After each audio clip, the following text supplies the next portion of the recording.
أعوذ بالله من الشيطان الرجيم. بسم الله الرحمن الرحيم. وعد الله الذين آمنوا وعملوا الصالحات لهم مغفرة وأجر عظيم، والذين كفروا وكذبوا بآياتنا أولئك أصحاب الجحيم. يا أيها الذين آمنوا اذكروا نعمة الله عليكم إذ هم قوم أن يبسطوا إليكم أيديهم فكف أيديهم عنكم واتقوا الله، وعلى الله فليتوكل المؤمنون. ولقد أخذ الله ميثاق بني إسرائيل وبعثنا منهم 12 نقيبا، وقال الله إني معكم لئن أقمتم الصلاة وآتيتم الزكاة وآمنتم برسلي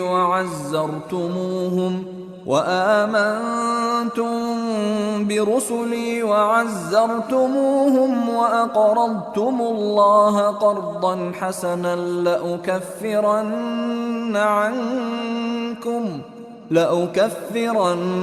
عنكم سيئاتكم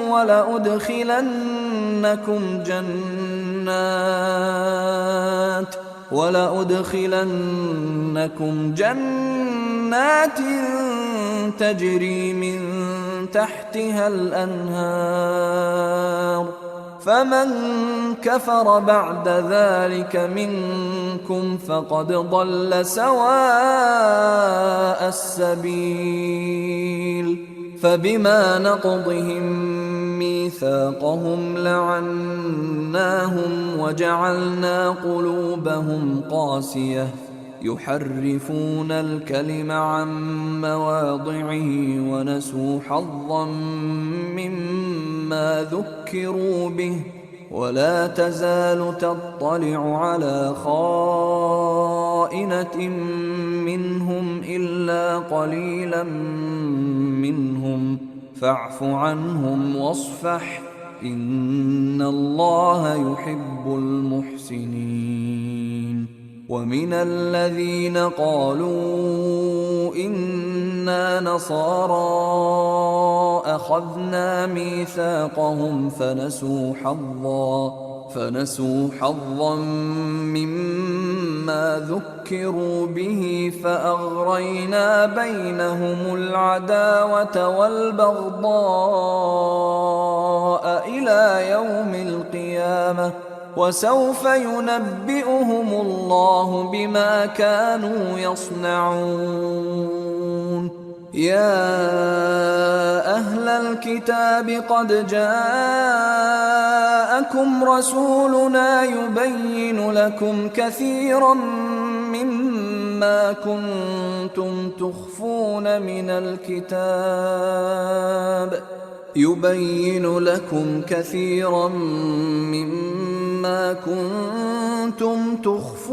من الكتاب ويعفو عن كثير. قد جاءكم من الله نور وكتاب مبين، يهدي به الله من اتبع رضوانه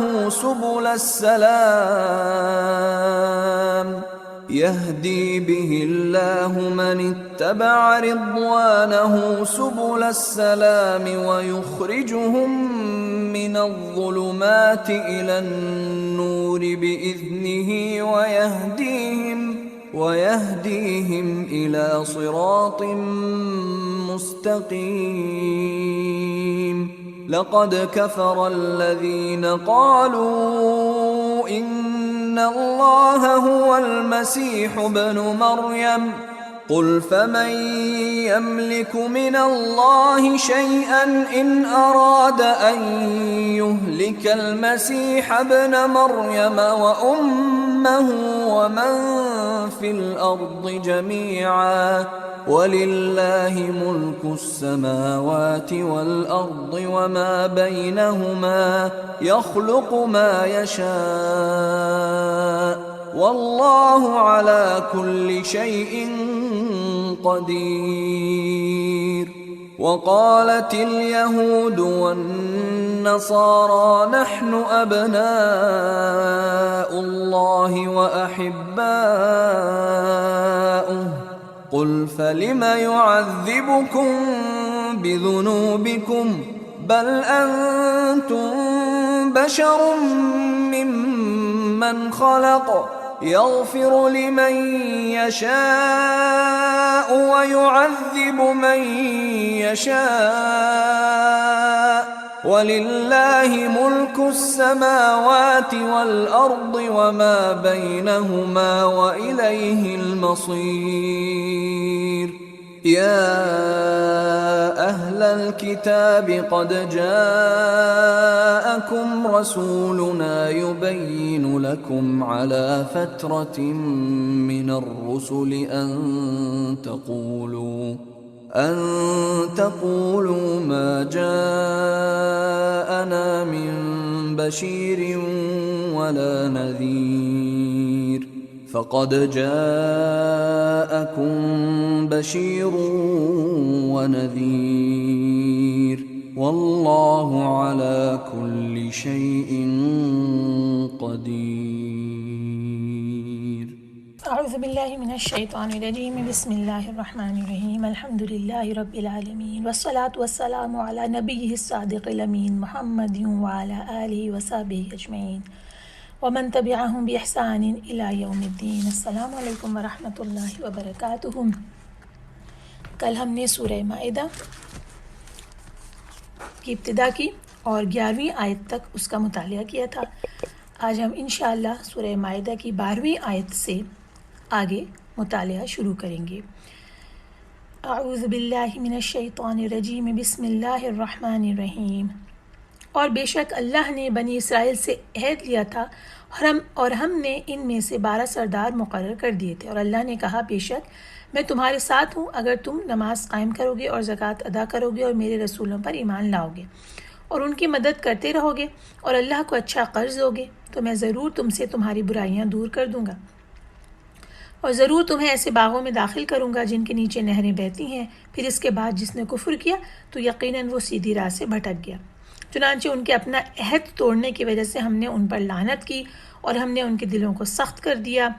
وہ کلمات کو ان کے موقع محل سے بدل ڈالتے ہیں اور جس چیز کی انہیں تاکید کی گئی تھی اس کا ایک حصہ انہوں نے بھلا دیا. اور آپ کو ان میں سے چند افراد کے سوا دوسروں کی خیانت کی اکثر اطلاع ملتی رہتی ہے. چنانچہ آپ انہیں معاف کر دیں اور ان سے درگزر کریں. بے شک اللہ احسان کرنے والوں کو پسند کرتا ہے. اور جن لوگوں نے کہا بے شک ہم نصارہ ہیں ان سے ہم نے عہد لیا تھا پھر جس چیز کی انہیں تاکید کی گئی تھی اس کا ایک حصہ انہوں نے بھلا دیا. چنانچہ ہم نے روز قیامت تک ان کے درمیان دشمنی اور بغض ڈال دیا اور جو کچھ وہ کرتے رہتے ہیں اللہ انہیں جلد اس سے آگاہ کر دے گا. اے اہل کتاب تمہارے پاس ہمارا رسول آ گیا ہے اور تمہارے لیے اللہ کی کتاب کی بہت سی ایسی باتیں ظاہر کرتا ہے جنہیں تم چھپاتے تھے اور بہت سی باتوں سے درگزر کرتا ہے. بے شک تمہارے پاس اللہ کی طرف سے روشنی اور واضح کرنے والی کتاب آ گئی ہے جس کے ذریعے سے اللہ اس شخص کو سلامتی کی راہ دکھاتا ہے جو اللہ کی رضا کی پیروی کرنا چاہتا ہے اور انہیں اپنے حکم سے اندھیروں سے روشنی کی طرف نکال لاتا ہے اور ان کی سیدھے راستے کی طرف رہنمائی کرتا ہے. یقیناً ان لوگوں نے کفر کیا جنہوں نے یہ کہا کہ بے شک اللہ تو وہی مسیح ابن مریم ہے. اے نبی کہہ دیجئے پس کون ہے جو اللہ کے آگے کچھ اختیار رکھتا ہو اگر اللہ مسیح ابن مریم کو اور ان کی ماں اور ان تمام زمین والوں کو ہلاک کرنے کا ارادہ کر لے. اور اللہ ہی کے لیے آسمان اور زمین کی بادشاہی ہے اور جو کچھ ان دونوں کے درمیان ہے وہ جو چاہے پیدا کرتا ہے اور اللہ ہر چیز پر خوب قدرت رکھتا ہے. اور یہودیوں اور عیسائیوں نے کہا ہم اللہ کے بیٹے اور اس کے پیارے ہیں. اے نبی کہہ دیجئے پھر وہ تمہیں تمہارے گناہوں کی سزا کیوں دیتا ہے؟ نہیں بلکہ تم بھی اس کی مخلوق میں سے ایک انسان ہو. بلکہ تم بھی اس کی مخلوق میں سے انسان ہو، وہ جسے چاہے بخش دیتا ہے اور جسے چاہے عذاب دیتا ہے، اور اللہ ہی کے لیے آسمان و زمین کی بادشاہی ہے اور جو کچھ ان دونوں کے درمیان ہے، اور اسی کی طرف لوٹ کر جانا ہے۔ اے اہل کتاب، تمہارے پاس ہمارا رسول آ گیا ہے جو رسولوں کے وقفے کے بعد تمہارے لیے باتیں کھول کر بیان کرتا ہے، تاکہ تم یہ نہ کہو کہ ہمارے پاس تو کوئی خوشخبری دینے والا اور کوئی ڈرانے والا نہیں آیا، بس یقیناً تمہارے پاس خوشخبری دینے والا اور ڈرانے والا آ گیا ہے۔ اللہ ہر چیز پر خوب قادر ہے۔ ابھی ہم نے آیت نمبر 19 تک پڑھا ہے، 12 سے لے کر 19 تک۔ یہاں پر اس کی تشریح دیکھتے ہیں کہ شروع میں بنی اسرائیل سے اور اس کے بعد نصارہ سے، یعنی یہود و نصارہ دونوں کو یکے بعد دیگرے مخاطب کیا گیا ہے۔ بنی اسرائیل کو ان کا عہد یاد دلایا گیا ہے اور پھر نصارہ کو ان کا عہد یاد دلایا گیا ہے، اور اس کے بعد یہ عہد مومنین سے ہو رہا ہے۔ اس لیے بہت اہم ہے کہ ہم ان دونوں عہدوں کو جو پچھلے اہل کتاب کے ساتھ ہوئے ہمیشہ غور سے پڑھیں اور دیکھیں کہ ان کے ساتھ اللہ نے کیا عہد کیے تھے، انہوں نے ان کا کیا سلوک کیا، اور پھر ان کے ساتھ اللہ تعالیٰ نے کیا برتاؤ کیا۔ عہد بنی اسرائیل کے ساتھ کیا کیا تھا کہ تم صلاح قائم کرو گے، زکوٰۃ دو گے، اور میرے رسولوں پر ایمان لاؤ گے، ان کی مدد کرو گے، اللہ کو اچھا قرض دو گے، اور اللہ کی طرف سے وعدہ یہ تھا کہ تم سے تمہاری برائیاں دور کر دوں گا اور پھر تمہیں ایسے باغوں میں داخل کروں گا جن کے نیچے نہریں بہتی ہیں۔ جب انہوں نے عہد توڑا تو اس عہد کو توڑنے کی وجہ سے اللہ تعالیٰ نے ان پہ اوپر لعنت کر دی، اور دوسرا انہیں کیا سزا ملی کہ ان کے دل سخت کر دیے گئے۔ جب ان کے دل سخت ہو گئے تو ان کے حالات یہ تھے کہ وہ اللہ ہی کے کلمات کو بدل ڈالتے۔ نبی پاک صلی اللہ علیہ وسلم سے یہ کہا گیا کہ آپ ان کی خیانتوں کو معاف کر دیں اور آپ ان سے درگزر فرمائیں، اور اللہ تعالیٰ احسان کرنے والوں کو پسند کرتا ہے۔ اس کے بعد نصارہ کے اوپر بات آئی کہ انہوں نے کیا کیا تھا، عہد کو انہوں نے بھلا دیا تھا، اس کے ایک حصے کو بھلا دیا تھا جو اللہ کے ساتھ انہوں نے عہد باندھا تھا، اور اس کے نتیجے میں اللہ تعالیٰ نے قیامت تک ان کے درمیان میں دشمنی اور بغض ڈال دی۔ یہ دونوں باتیں بہت اہم ہیں کہ اللہ کے نے جو عہد لیا قوم سے، اس عہد کو وہ قوم یاد رکھے، اس کے اوپر عمل کرے، اسے بھلا نہ دے اور اگلی نسلوں تک اسے منتقل کرے۔ جنہوں نے ایسا نہیں کیا، ہم نے دونوں کا انجام اللہ تعالیٰ نے ان آیات میں ہمیں بتایا۔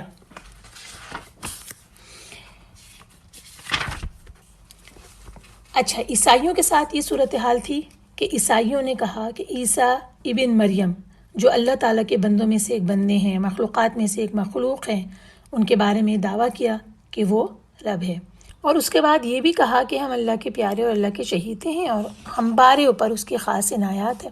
لیکن اللہ تعالیٰ نے اس کی تردید کر دی اور کہہ دیا بل انتم بشر ممن خلق، بلکہ تم اس کی مخلوقات میں سے ہی مخلوق ہو، انسان ہو۔ آخر میں اللہ تعالیٰ نے ان آیات میں جب 19 آیات تک پہنچ رہے ہیں تو اللہ تعالیٰ نے ایک چانس دیا ہے اہل کتاب کو، یہود و نصارہ کو۔ کیا چانس دیا ہے؟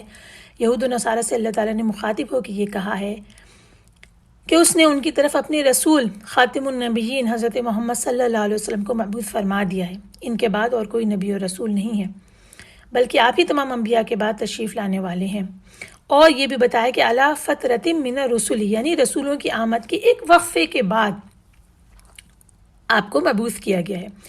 رسول اللہ صلی اللہ علیہ وسلم کے اور عیسیٰ بن مریم کے درمیان ایک طویل مدت ہے، تو یہ مدت کسی جگہ کہا گیا کہ 600 سال اور اسی کے لگ بھگ ہے۔ تو اس مدت کے بعد اللہ تعالیٰ نے آخری نبی کو مبعوث کر دیا ہے، اور یہ آخری چانس ہے ان دونوں اہل کتاب کے لیے کہ اگر یہ اس نبی کے اوپر ایمان لے آئیں گے اور راہ راست پکڑ لیں گے تو پرانے ان کے تمام گناہ معاف ہو جائیں گے اور وہ اللہ کی رحمت کے مستحق ٹھہریں گے۔ اس کے بعد آیت نمبر 20 سے 26 تک کا ترجمہ پیش کرتی ہوں۔ اسرائیل کے واقعات ہیں۔ اور جب موسیٰ نے اپنی قوم سے کہا اے میری قوم، اللہ کی وہ نعمت یاد کرو جو اس نے تم پر کی جب اس نے تم میں سے نبی بنائے اور تمہیں بادشاہ بنایا اور تمہیں وہ کچھ دیا جو ساری دنیا میں کسی کو نہیں دیا گیا۔ اے میری قوم، مقدس زمین میں داخل ہو جاؤ جو اللہ نے تمہارے نام لکھ دی ہے، اور تم اپنی پشت کے بل منہ مت موڑو، پھر تم خسارہ اٹھانے والے ہو جاؤ گے۔ انہوں نے جواب دیا اے موسیٰ، بے شک اس زمین میں ایک بڑی زور آور قوم ہے اور ہم ہرگز اس میں داخل نہیں ہوں گے یہاں تک کہ وہ لوگ اس میں سے نکل جائیں، پھر اگر وہ اس میں سے نکل گئے تو بے شک ہم داخل ہو جائیں گے۔ جو لوگ اللہ سے ڈرتے تھے ان میں سے 2 آدمی جن پر اللہ کا فضل تھا وہ بولے تم ان کے مقابلے کے دروازے میں داخل ہو جاؤ، پھر جب تم دروازے میں داخل ہو گئے تو بے شک تم غالب آ جاؤ گے، اور اگر تم مومن ہو تو تمہیں اللہ ہی پر بھروسہ کرنا چاہیے۔ وہ کہنے لگے اے موسیٰ، ہم ہرگز اس زمین میں داخل نہیں ہوں گے جب تک وہ لوگ وہاں موجود ہیں، چنانچہ تو اور تیرا رب جائے، پھر تم دونوں ان سے لڑو، ہم تو یہیں بیٹھے ہیں۔ موسیٰ نے کہا اے میرے رب، بے شک مجھے اپنے آپ اور اپنے بھائی کے سوا کسی پر اختیار نہیں ہے، چنانچہ تو ہمیں ان نافرمان قوم سے الگ کر دے۔ اللہ نے فرمایا بے شک وہ مقدس زمین ان لوگوں پر 40 برس تک حرام کر دی گئی ہے، وہ زمین میں 40 برس تک ادھر ادھر بھٹکتے پھریں گے، چنانچہ آپ اس نافرمان قوم کا غم نہ کھائیں۔ یہاں پر حضرت موسیٰ علیہ السلام اور بنی اسرائیل کا ذکر ہے، جہاں پر بھی قرآن میں جن مقامات پہ یہ واقعات آئیں گے وہاں ہم ان کی ڈیٹیل کر لیں گے، اور اس کا تسلسل اپنے ذہن میں ہمیں یاد رکھنا ہوگا کہ کون سا واقعہ کس کے بعد آتا ہے۔ اس جگہ کے اوپر جو کلام ہے یہ وہ ہے جبکہ فرعون مصر کی غلامی سے نکلنے کے بعد بنی اسرائیل فرعون کے لشکر کے غرق ہونے کے بعد موسیٰ علیہ السلام کی قیادت میں پہنچے ہیں، اور واقعات ہم اس میں دیکھتے ہیں کہ کیا ہوا۔ اللہ تعالیٰ نے موسیٰ علیہ السلام کی قیادت میں بنی اسرائیل کو ترغیب دی کہ وہ جہاد کریں، اور پھر انہیں بیت المقدس میں داخل ہونے کا حکم ملا۔ بیت المقدس جو تھا وہ ان کے باپ حضرت یعقوب علیہ السلام کے زمانے میں ان کے ہاتھ میں تھا، اس وقت سے جبکہ انہوں نے اور ان کے اہل و عیال نے حضرت یوسف کے دور میں وہاں سے مصر ہجرت کر لی تھی، تو مصر ہجرت کر لی تھی، اور اس کے بعد سے اب حضرت موسیٰ علیہ السلام کے ساتھ یہ لوگ دوبارہ مصر سے نکل کر اور اب یہاں پر واپس آئے تھے، یعنی بیت المقدس میں داخل ہو رہے تھے۔ اتنا زمانہ گزر چکا تھا۔ جب یہ واپس آئے اس وقت تک بیت المقدس میں سرکش عمالقہ کا قبضہ تھا، جو قوم تھی اس کا نام عمالقہ تھا۔ اب اللہ کے رسول حضرت موسیٰ علیہ السلام نے انہیں حکم دیا کہ وہ بیت المقدس میں داخل ہوں، اپنے دشمنوں سے جہاد کریں، اور ساتھ ساتھ انہیں یہ خوشخبری بھی مل گئی تھی کہ فتح جو ہے وہ انہی کے ہاتھ میں آئے گی۔ اس خوشخبری کے باوجود اور اپنے نبی کے ترغیب دلانے کے باوجود انہوں نے جہاد سے منہ موڑا، پیغمبر کی مخالفت کی، اور پھر انہیں جو کلمات کہے وہ ابھی ہم نے قرآن کے اس بیان کے اندر پڑھ لیے ہیں۔ جب کہ یہ ترغیب دی جا رہی تھی جہاد کی، تو دو وہ اشخاص تھے جو کہ حضرت موسیٰ اور ہارون پر ایمان اور اللہ پر ایمان رکھتے تھے، اور یہ دو اشخاص جو تھے ان کا نام تفسیر میں یوشع بن نون اور کالب بن یوفنا لکھا گیا۔ بہرحال یہ دو افراد تھے جو انہوں نے ان کو ترغیب دی اور یہ بتایا کہ اگر آپ واضح نصیحت کی اور یہ کہا کہ اگر آپ داخل ہو جائیں گے تو پھر فتح آپ ہی کے ہاتھ پر ہوگی، ایمان لانا اس کے لیے شرط ہے۔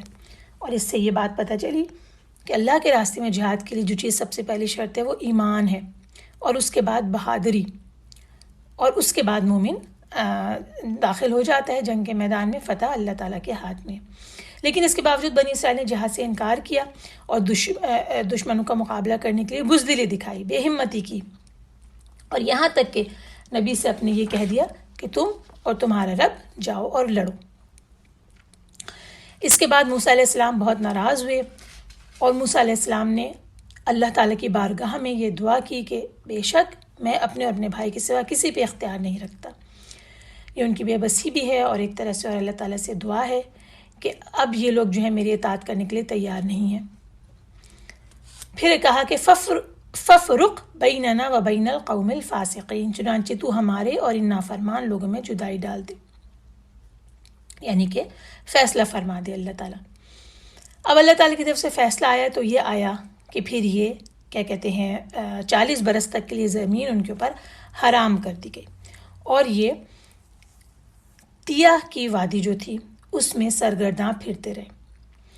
یہ سارا عرصہ انہوں نے جنگل میں سرگرداں پھرتے ہوئے گزارا، باہر نکلنے کا کوئی رستہ انہیں نہیں ملتا تھا۔ ایک میدان تھا تیہ کے نام سے، لیکن اس میدان میں بھی وہ عجیب و غریب واقعات اور وہ خرق عادات واقعات پیش آئے جن کا کہ ہم نے سورہ بقرہ میں بھی ذکر پڑھا اور بھی آگے آئے گا کہ اس جگہ پر ہی اللہ تعالیٰ نے ان کے اوپر بادلوں کا سایہ فرمایا تھا، انہیں اللہ کی رحمت تھی کہ بادلوں کا سایہ ان کے اوپر آیا تھا۔ یہیں پر انہیں من و سلوہ بھی ملا تھا، یہاں پر ہی وہ پتھر تھا جس سے کہ حضرت موسیٰ علیہ السلام نے عصا مارا تھا تو 12 چشمے پھوٹ پڑے تھے، اور اس طرح کے معجزات یہیں پر رونما ہوئے تھے۔ بہرحال 40 سال کی جب یہ مدت ختم ہو گئی تھی، حضرت موسیٰ اور حضرت ہارون کے بھی انتقال ہو چکا تھا، اور پھر یوشع بن نون علیہ السلام جو نبی تھے ان کی قیادت میں بنی اسرائیل نے بیت المقدس کو فتح کیا۔ آیات کے اس مجموعے میں ہم 27 سے لے کر 37 تک 10 آیات کا ترجمہ پڑھیں گے، جس میں حابیل اور قابیل کا واقعہ آئے گا اور انسانی جان کی حرمت کے حوالے سے بیان آئے گا۔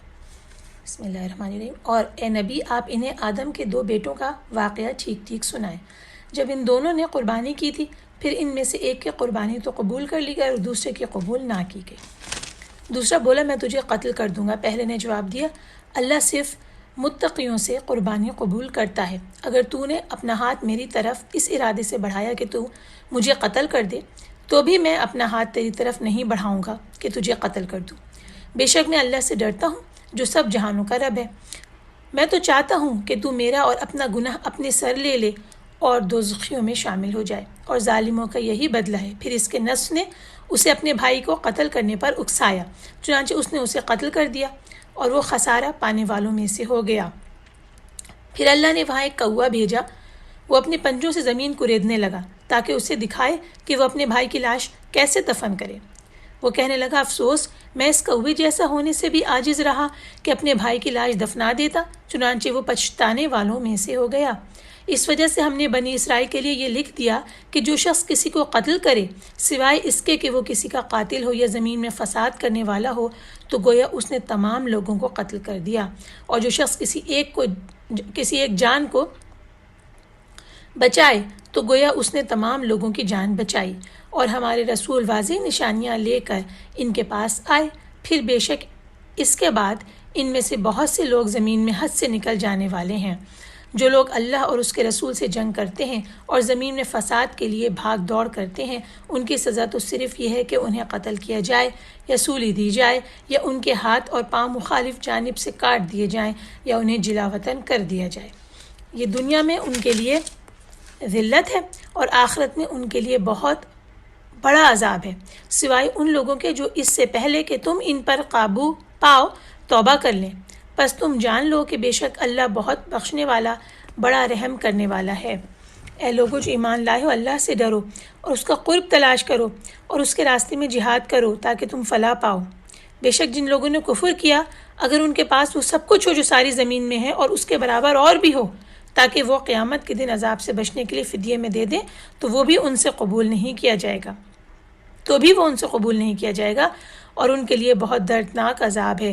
وہ آگ سے نکلنا چاہیں گے مگر وہ اس میں سے نہیں نکل سکیں گے، اور ان کے لیے ہمیشہ رہنے والا عذاب ہے۔ 27ویں آیت سے لے کر 31 تک حابیل اور قابیل کا قصہ ہے۔ یہ آدم علیہ السلام کے دونوں بیٹے ہیں، اور اللہ تعالیٰ نے سرکشی، حسد اور ظلم کے خوفناک انجام کو بیان کرنے کے لیے یہاں آدم کے دونوں بیٹوں قابیل اور حابیل کا قصہ بیان فرمایا ہے۔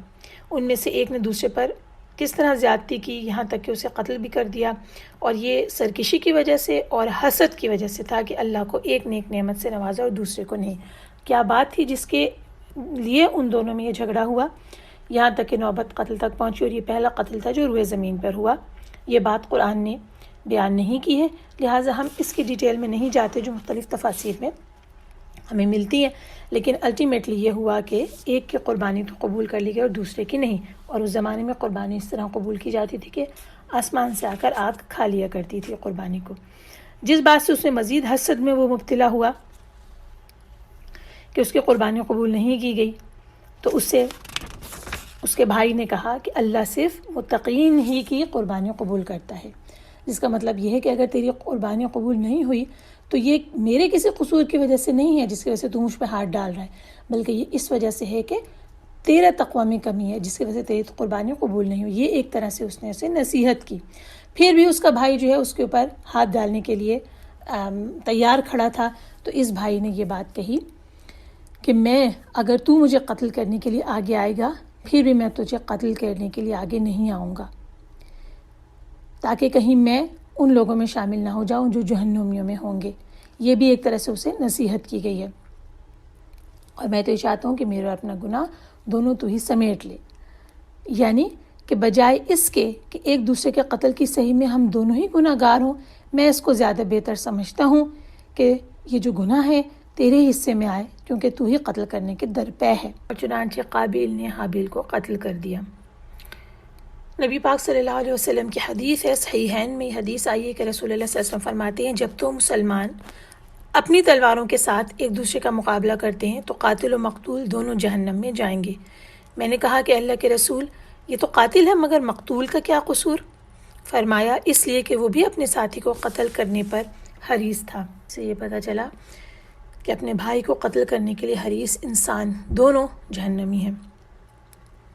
حابیل اور قابیل کے قصے میں قابیل کے لیے آ گیا کہ وہ فَأَصْبَحَ مِنَ الْخَاسِرِينَ، تو وہ خسارہ اٹھانے والوں میں سے ہو گیا، یعنی کہ دنیا اور آخرت میں خسارہ اٹھانے والوں میں سے۔ اور اس سے بڑھ کر اور خسارہ ہو بھی کیا سکتا ہے کہ نبی پاک صلی اللہ علیہ وسلم کی حدیث ہمیں پتہ چلتی ہے۔ حضرت عبداللہ ابن مسعود اس کو روایت کرتے ہیں کہ رسول اللہ صلی اللہ علیہ وسلم نے فرمایا، جب بھی کسی انسان کو ظلم سے قتل کیا جائے گا تو آدم کے اس پہلے بیٹے کے ذمے بھی اس کے خون کا حصہ ہوگا، کیونکہ وہ سب سے پہلا شخص تھا جس نے قتل کو ایجاد کیا۔ استغفر اللہ العلی العظیم۔ اور اس کے بعد پھر جو کوا اس کے سامنے آیا اور اس نے کوے نے اپنے بھائی کی لاش کو دفنایا، تو یہ خود کہتا ہے قابیل کے افسوس میں اس کوے جیسا ہونے سے عاجز رہا کہ اپنے بھائی کی لاش کو چھپا دیتا۔ کے بعد اسے اپنے بھائی کی لاش کو زمین میں دفن کر دیا۔ آیت نمبر 32 سے 34 تک انسانی جان کا احترام بتا رہی ہے کہ انسانی جان کس قدر قیمتی ہے۔ اللہ تعالیٰ نے بنی اسرائیل کے لیے یہ لکھ دیا تھا یہ حکم کہ جو شخص کسی کو ناحق قتل کرے گا، سوائے اس کے کہ وہ کسی کا قاتل ہو یا زمین میں فساد کرنے والا ہو، تو گویا کہ اس نے تمام انسانوں کو قتل کر دیا، اور جس نے ایک انسان کی جان بچائی گویا اس نے تمام انسانیت کی جان بچا لی۔ تو یہ ان کے لیے بنی اسرائیل پر حکم لکھ دیا گیا تھا، بغیر کسی سبب کے قتل کرنے والا گویا تمام انسانیت کو قتل کرنے والا ہے۔ اور اگر کوئی قتل کو حلال سمجھے گا کسی ایک شخص کے قتل کو، تو گویا اس نے تمام انسانوں کی جان کو لینا حلال قرار دے دیا۔ کیوں؟ کیونکہ اس کے نزدیک انسان کی جان کی کوئی اہمیت، کوئی حیثیت ہے ہی نہیں، اور اللہ کی نظر میں تمام انسانوں کی جان برابر ہے۔ اور جو کسی شخص کے مَوَّن احیاہا، جو اس کی زندگی کا موجب بنا، تو اس شخص نے یہ عقیدہ رکھا کہ کسی مومن کو قتل کرنا حرام ہے، تو اس اعتبار سے وہ گویا تمام انسانوں کی سلامتی اور زندگی کا باعث بن گیا۔ اب یہاں یہ واقعہ آتا ہے، بہت غور سے سنیے گا۔ حضرت ابو ہریرہ کی روایت ہے کہ جب حضرت عثمان رضی اللہ تعالیٰ عنہ کے ارد گرد گھیرا تنگ کر دیا گیا تھا، اور یہ پہلا قتل اور خون ہونے جا رہا تھا، مسلمانوں کے خلاف تلوار چلنے جا رہی تھی، تو حضرت ابو ہریرہ کہتے ہیں کہ میں حضرت عثمان کی خدمت میں حاضر ہوا تھا، اس دن حاضر ہوا تھا جب آپ کو اپنے گھر میں محصور کر دیا گیا تھا۔ میں نے ان سے عرض کی کہ امیر المومنین، میں آپ کی مدد کے لیے حاضر ہوا ہوں۔ عثمان رضی اللہ عنہ نے فرمایا، ابو ہریرہ، کیا آپ کو یہ بات پسند ہے کہ تمام لوگوں کو اور پھر ان کے ساتھ مجھے بھی قتل کر دیا جائے؟ میں نے عرض کیا کہ جی نہیں۔ فرمایا، اگر آپ نے ایک آدمی کو بھی قتل کیا تو گویا تمام انسانوں کو قتل کر دیا، لہٰذا آپ چلے جائیں، میں آپ کو اجازت دیتا ہوں، اللہ تعالیٰ آپ کو اجر و ثواب دے گا اور آپ کو کوئی گناہ نہیں ہوگا۔ حضرت ابو ہریرہ بیان کرتے ہیں کہ میں آپ کی یہ بات سن کر واپس آ گیا، اور پھر میں نے کسی سے کوئی لڑائی نہیں کی، اور ہمیں یہ بات پتہ ہے کہ حضرت عثمان رضی اللہ تعالیٰ عنہ معصوم شہید کر دیے گئے، جس طرح سے قابیل نے اٹھ کر اپنے بھائی حابیل کو بغیر کسی قصور کے قتل کر دیا تھا، حضرت عثمان رضی اللہ تعالیٰ عنہ کو قتل کر دیا گیا۔ اچھا، اب ہم یہ دیکھتے ہیں کہ تفہیم القرآن میں یہاں جو یہ واقعہ حابیل اور قابیل کا اس جگہ پر بیان ہوا ہے بنی اسرائیل کے قصے کے درمیان میں، تو اس میں ایک نقطہ یہاں لکھا گیا ہے کہ اس واقعے کا ذکر کر کے اللہ تعالیٰ نے یہودیوں کو ان کی اس سازش پر بڑے لطیف طریقے سے ملامت کی ہے جو وہ رسول اللہ صلی اللہ علیہ وسلم اور آپ کے صحابہ کے قتل کرنے کے لیے کر رہے تھے۔ اور یہ جو دونوں واقعات ہیں، ان میں دیکھیں مماثلت کیسی ہے۔ یہ بات کہ اللہ تعالیٰ نے عرب کے ان امیوں کو قبولیت کا درجہ دے دیا اور ان پرانے اہل کتاب کو رد کر دیا، یہودیوں کو، انہیں یہی جالسی تھی نا کہ انہیں رد کر کے، اور اللہ تعالیٰ نے امیین میں سے نبی پیدا کر دیا۔ یہ جو ان کا ضد تھی یا یہ جو ان کا حسد تھا، اس کی بنیاد یہ نہیں تھی کہ کوئی تقوی تھا، بلکہ اس کی بنیاد یہ تھی کہ ان کے اندر تقوی کی کمی تھی۔ پھر اس کے بعد بجائے اس کے کہ وہ لوگ جن کو اللہ تعالیٰ نے ریجیکٹ کیا تھا اور ان کی جگہ دوسرے لوگوں میں نبوت رکھی تھی، وہ سوچتے، اس بات کے اوپر غور کرتے کہ کیا وجہ ہے کہ اللہ تعالیٰ نے ہمیں ریجیکٹ کر دیا۔ اپنے قصور کی تلافی کرنے کے اوپر مائل ہوتے، جس وجہ سے انہیں رد کیا گیا تھا اس پر غور کرتے، بلکہ یہ سب کرنے کے بجائے ان پر ٹھیک اسی جاہلیت کا دورہ پڑا جس جاہلیت کا دورہ پڑا تھا آدم کے بیٹے کو۔ تو یہاں یہودیوں کو یہ باور کروایا جا رہا ہے کہ اگر تم نے اس حسد اور اس جیلسی کی وجہ سے اللہ کے نبی کو قتل کرنے کی سازش کی ہے تو سوچ لو کہ انجام تمہارا بھی وہی ہوگا جو آدم کے اس بیٹے کا ہوا۔ اس کے بعد کی آیات میں یہ بتایا گیا کہ جو لوگ اللہ اور اس کے رسول سے لڑائی کریں اور ملک میں فساد کرنے کو دوڑتے پھریں، ان کی کیا سزا ہے؟ نمبر 1، قتل کر دیے جائیں یا سولی چڑھا دیے جائیں، 3، یا ان کے ایک طرف سے ہاتھ اور ایک طرف سے پاؤں کاٹ دیے جائیں، اور نمبر 4، یا یہ کہ وہ ملک سے نکال دیے جائیں۔ یہاں ہم 2 چیزوں کو سمجھ لیتے ہیں کہ محاربہ کیا ہے۔ انما جزاء الذین یحاربون اللہ ورسولہ، یحاربون کیا ہے؟ محاربہ کیا ہے؟ جنگ اور مخالفت۔ اب وہ کہہ رہے ہیں کہ تفسیر میں لکھتے ہیں کہ اس لفظ کا اطلاق کفر، راہزنی یعنی راہ سے لوٹنا، مسافروں کو ڈرانا دھمکانا، زمین میں فتنہ و فساد برپا کرنا اور دیگر اس قسم کی شرارتوں کے اوپر ہوتا ہے۔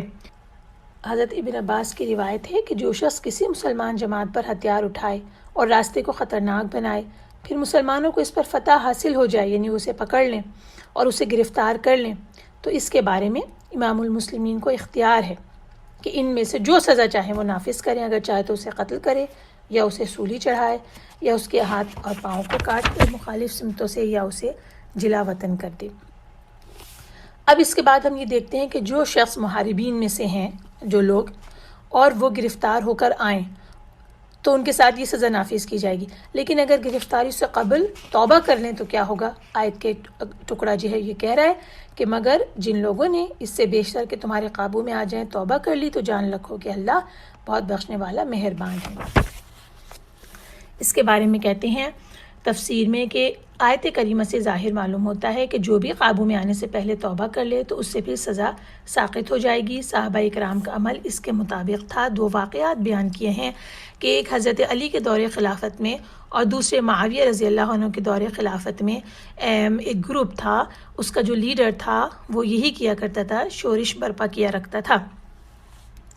اس کے بعد اس نے توبہ کر لی، اس سے پہلے کہ وہ پکڑا جائے اس نے توبہ کر لی، لیکن پھر بعد میں وہ مسلمانوں کے پولیس نے اسے پکڑ لیا اور اسے دارالخلافت میں لے آئے، اور اس نے خود یہ بتایا، یہ آیت پڑھی اور بتایا کہ میں اس کام سے توبہ کر چکا ہوں اور چھوڑ چکا ہوں اس کام کو۔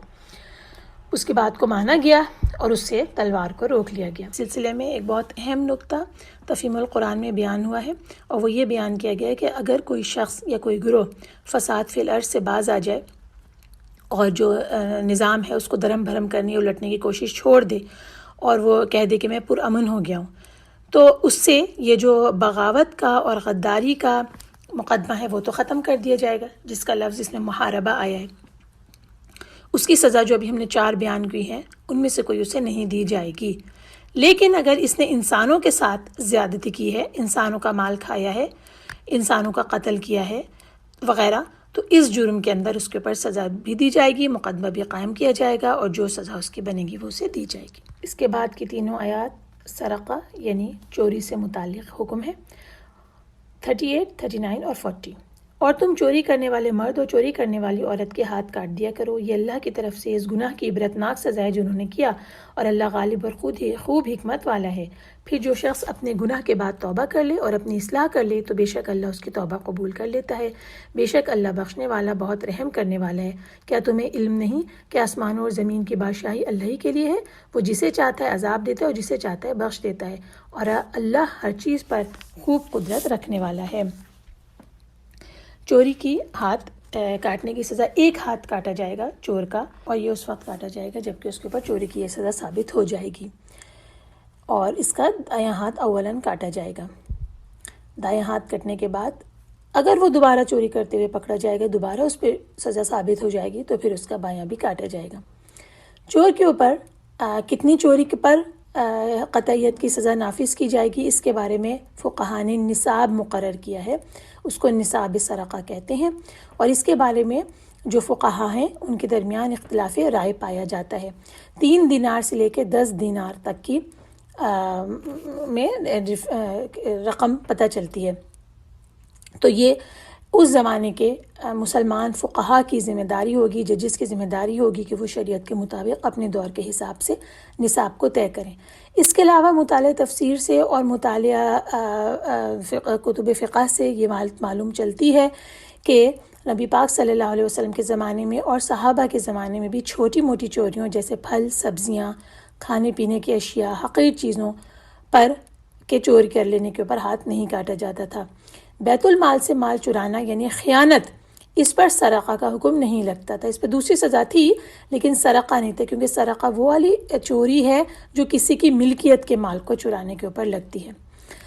اگلی آیت میں جو یہ کہا گیا کہ اللہ تعالیٰ جب وہ معافی مانگے گا تو اللہ تعالیٰ اسے معاف کر دیں گے، تو اس سے یہ حکم نکلتا ہے کہ اس کو اللہ تعالیٰ آخرت کی سزا اس سے ساخت کر لیں گے، لیکن چور پہ چوری ثابت ہونے کی صورت میں دنیاوی سزا اسے لگے گی، توبہ کی صورت میں اللہ تعالیٰ کے عذاب سے بچ جائے گا۔ اور اس سے آخری پوائنٹ یہ بات سمجھ میں آتی ہے کہ روئے زمین پر اسلامی شریعت کا نفاذ جب ہوگا تبھی اسلامی سزاؤں کا بھی نفاذ ممکن ہوگا، اور یہ کام آسمان سے فرشتے نازل ہو کر نہیں کریں گے، بلکہ یہ کام اللہ کے رسول نبی پاک صلی اللہ علیہ وسلم یہ کام اپنی امت کے سپرد کر کے اس دنیا سے گئے۔ اللہ تعالیٰ مجھے اور آپ کو ان لوگوں میں شامل فرما لے جو اس مشن کو لے کر اٹھیں اور اللہ تعالیٰ کی زمین پر اللہ کا نظام قائم کرنے کی جدوجہد میں اپنی زندگیوں کو کھپائیں، آمین۔ اس کے بعد ہم آیات کا مجموعہ 41 سے لے کر اور 50 تک انشاءاللہ تلاوت ترجمہ پڑھیں گے۔ بسم اللہ الرحمن الرحیم۔ اے رسول، آپ ان لوگوں کا غم نہ کھائیں جو کفر میں جلدی کرتے ہیں۔ ان لوگوں میں سے کچھ تو وہ ہیں جو اپنے منہ سے کہتے ہیں کہ ہم ایمان لائے، حالانکہ ان کے دل ایمان نہیں لاتے، اور کچھ ان لوگوں میں سے جو یہودی ہوئے، وہ جھوٹی باتیں سننے کے عادی ہیں اور دوسری قوم کی جاسوسی کرنے والے ہیں جو ابھی اطاعت کے لیے آپ کے پاس نہیں آئی۔ وہ کلمات کا موقع و محل ثابت ہونے کے بعد اسے بدل دیتے ہیں۔ وہ کہتے ہیں کہ اگر تمہیں یہ حکم دیا جائے تو قبول کر لو، اور اگر یہ حکم نہ دیا جائے تو ان سے الگ تھلگ رہو، اور جسے اللہ فتنے میں ڈالنا چاہے تو آپ اللہ کی طرف سے اس کی بابت قطعاً کچھ اختیار نہیں رکھتے۔ وہی لوگ ہیں جن کے بارے میں اللہ نے نہیں چاہا کہ ان کے دلوں کو پاک کرے، ان کے لیے دنیا میں رسوائی ہے اور آخرت میں ان کے لیے بہت بڑا عذاب ہے۔ وہ جھوٹی باتیں سننے کے عادی ہیں اور جی بھر کر حرام کھانے والے ہیں۔ پھر اگر وہ آپ کے پاس آئیں تو آپ کو اختیار ہے کہ ان کے درمیان فیصلہ کر دیں یا ان سے اعراض کریں، اور اگر آپ ان سے منہ موڑ لیں گے تو بھی وہ آپ کو قطعاً کوئی نقصان نہیں پہنچا سکیں گے، اور اگر آپ ان کے درمیان کوئی فیصلہ کریں تو انصاف کے ساتھ کریں، بے شک اللہ انصاف کرنے والوں کو پسند کرتا ہے۔ اور وہ کیسے آپ سے فیصلے کرواتے ہیں جبکہ ان کے پاس تورات موجود ہے جس میں اللہ کا حکم ہے، پھر وہ اس حکم سے منہ موڑتے ہیں اور وہ ایمان لانے والے نہیں۔ بے شک ہم نے تورات نازل کی، اس میں ہدایت اور روشنی ہے۔ انبیاء جو اللہ کی اطاعت کرنے والے تھے اس کے مطابق یہودیوں کے فیصلے کرتے تھے، اور اللہ والے اور علماء فیصلے کرتے تھے، اس لیے کہ وہ اللہ کی کتاب کے نگران بنائے گئے تھے اور وہ اس پر گواہ تھے۔ چنانچہ تم لوگوں سے نہ ڈرو، مجھ سے ڈرو، اور میری آیتیں تھوڑی قیمت پر نہ بیچو۔ اور جو لوگ اللہ کے نازل کیے ہوئے کے مطابق فیصلے نہ کریں وہی کافر ہیں۔ اور ہم نے تورات میں ان کے لیے لکھ دیا تھا کہ بے شک جان کے بدلے جان ہے، اور آنکھ کے بدلے آنکھ، اور ناک کے بدلے ناک، اور کان کے بدلے کان، اور دانت کے بدلے دانت، اور تمام زخموں کا قصاص ہے۔ پھر جو شخص اسے معاف کر دے تو وہ اس کے لیے کفارہ ہے۔ اور جو لوگ اللہ کے نازل کیے ہوئے کے مطابق فیصلے نہ کریں وہی ظالم ہے۔ اور ہم نے ان رسولوں کے بعد عیسیٰ ابن مریم کو بھیجا جو اپنے سے پہلے نازل شدہ کتاب تورات کی تصدیق کرنے والے تھے، اور ہم نے انہیں انجیل دی جس میں ہدایت اور روشنی تھی، اور وہ اپنے سے پہلے کی کتاب تورات کی تصدیق کرنے والی تھی، اور متقین کے لیے سراسر ہدایت اور نصیحت تھی۔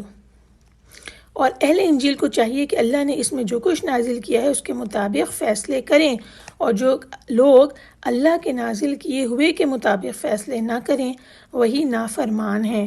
اور اے نبی، ہم نے آپ پر یہ کتاب حق کے ساتھ نازل کی، یہ تصدیق کرنے والی ہے اس کتاب کی جو اس سے پہلے تھی، اور اس پر نگہبان ہے۔ چنانچہ آپ ان کے درمیان اللہ کی نازل کی ہوئی ہدایت کے مطابق فیصلے کریں، اور آپ کے پاس جو حق آیا ہے اسے نظر انداز کر کے ان کی خواہشات کی پیروی نہ کریں۔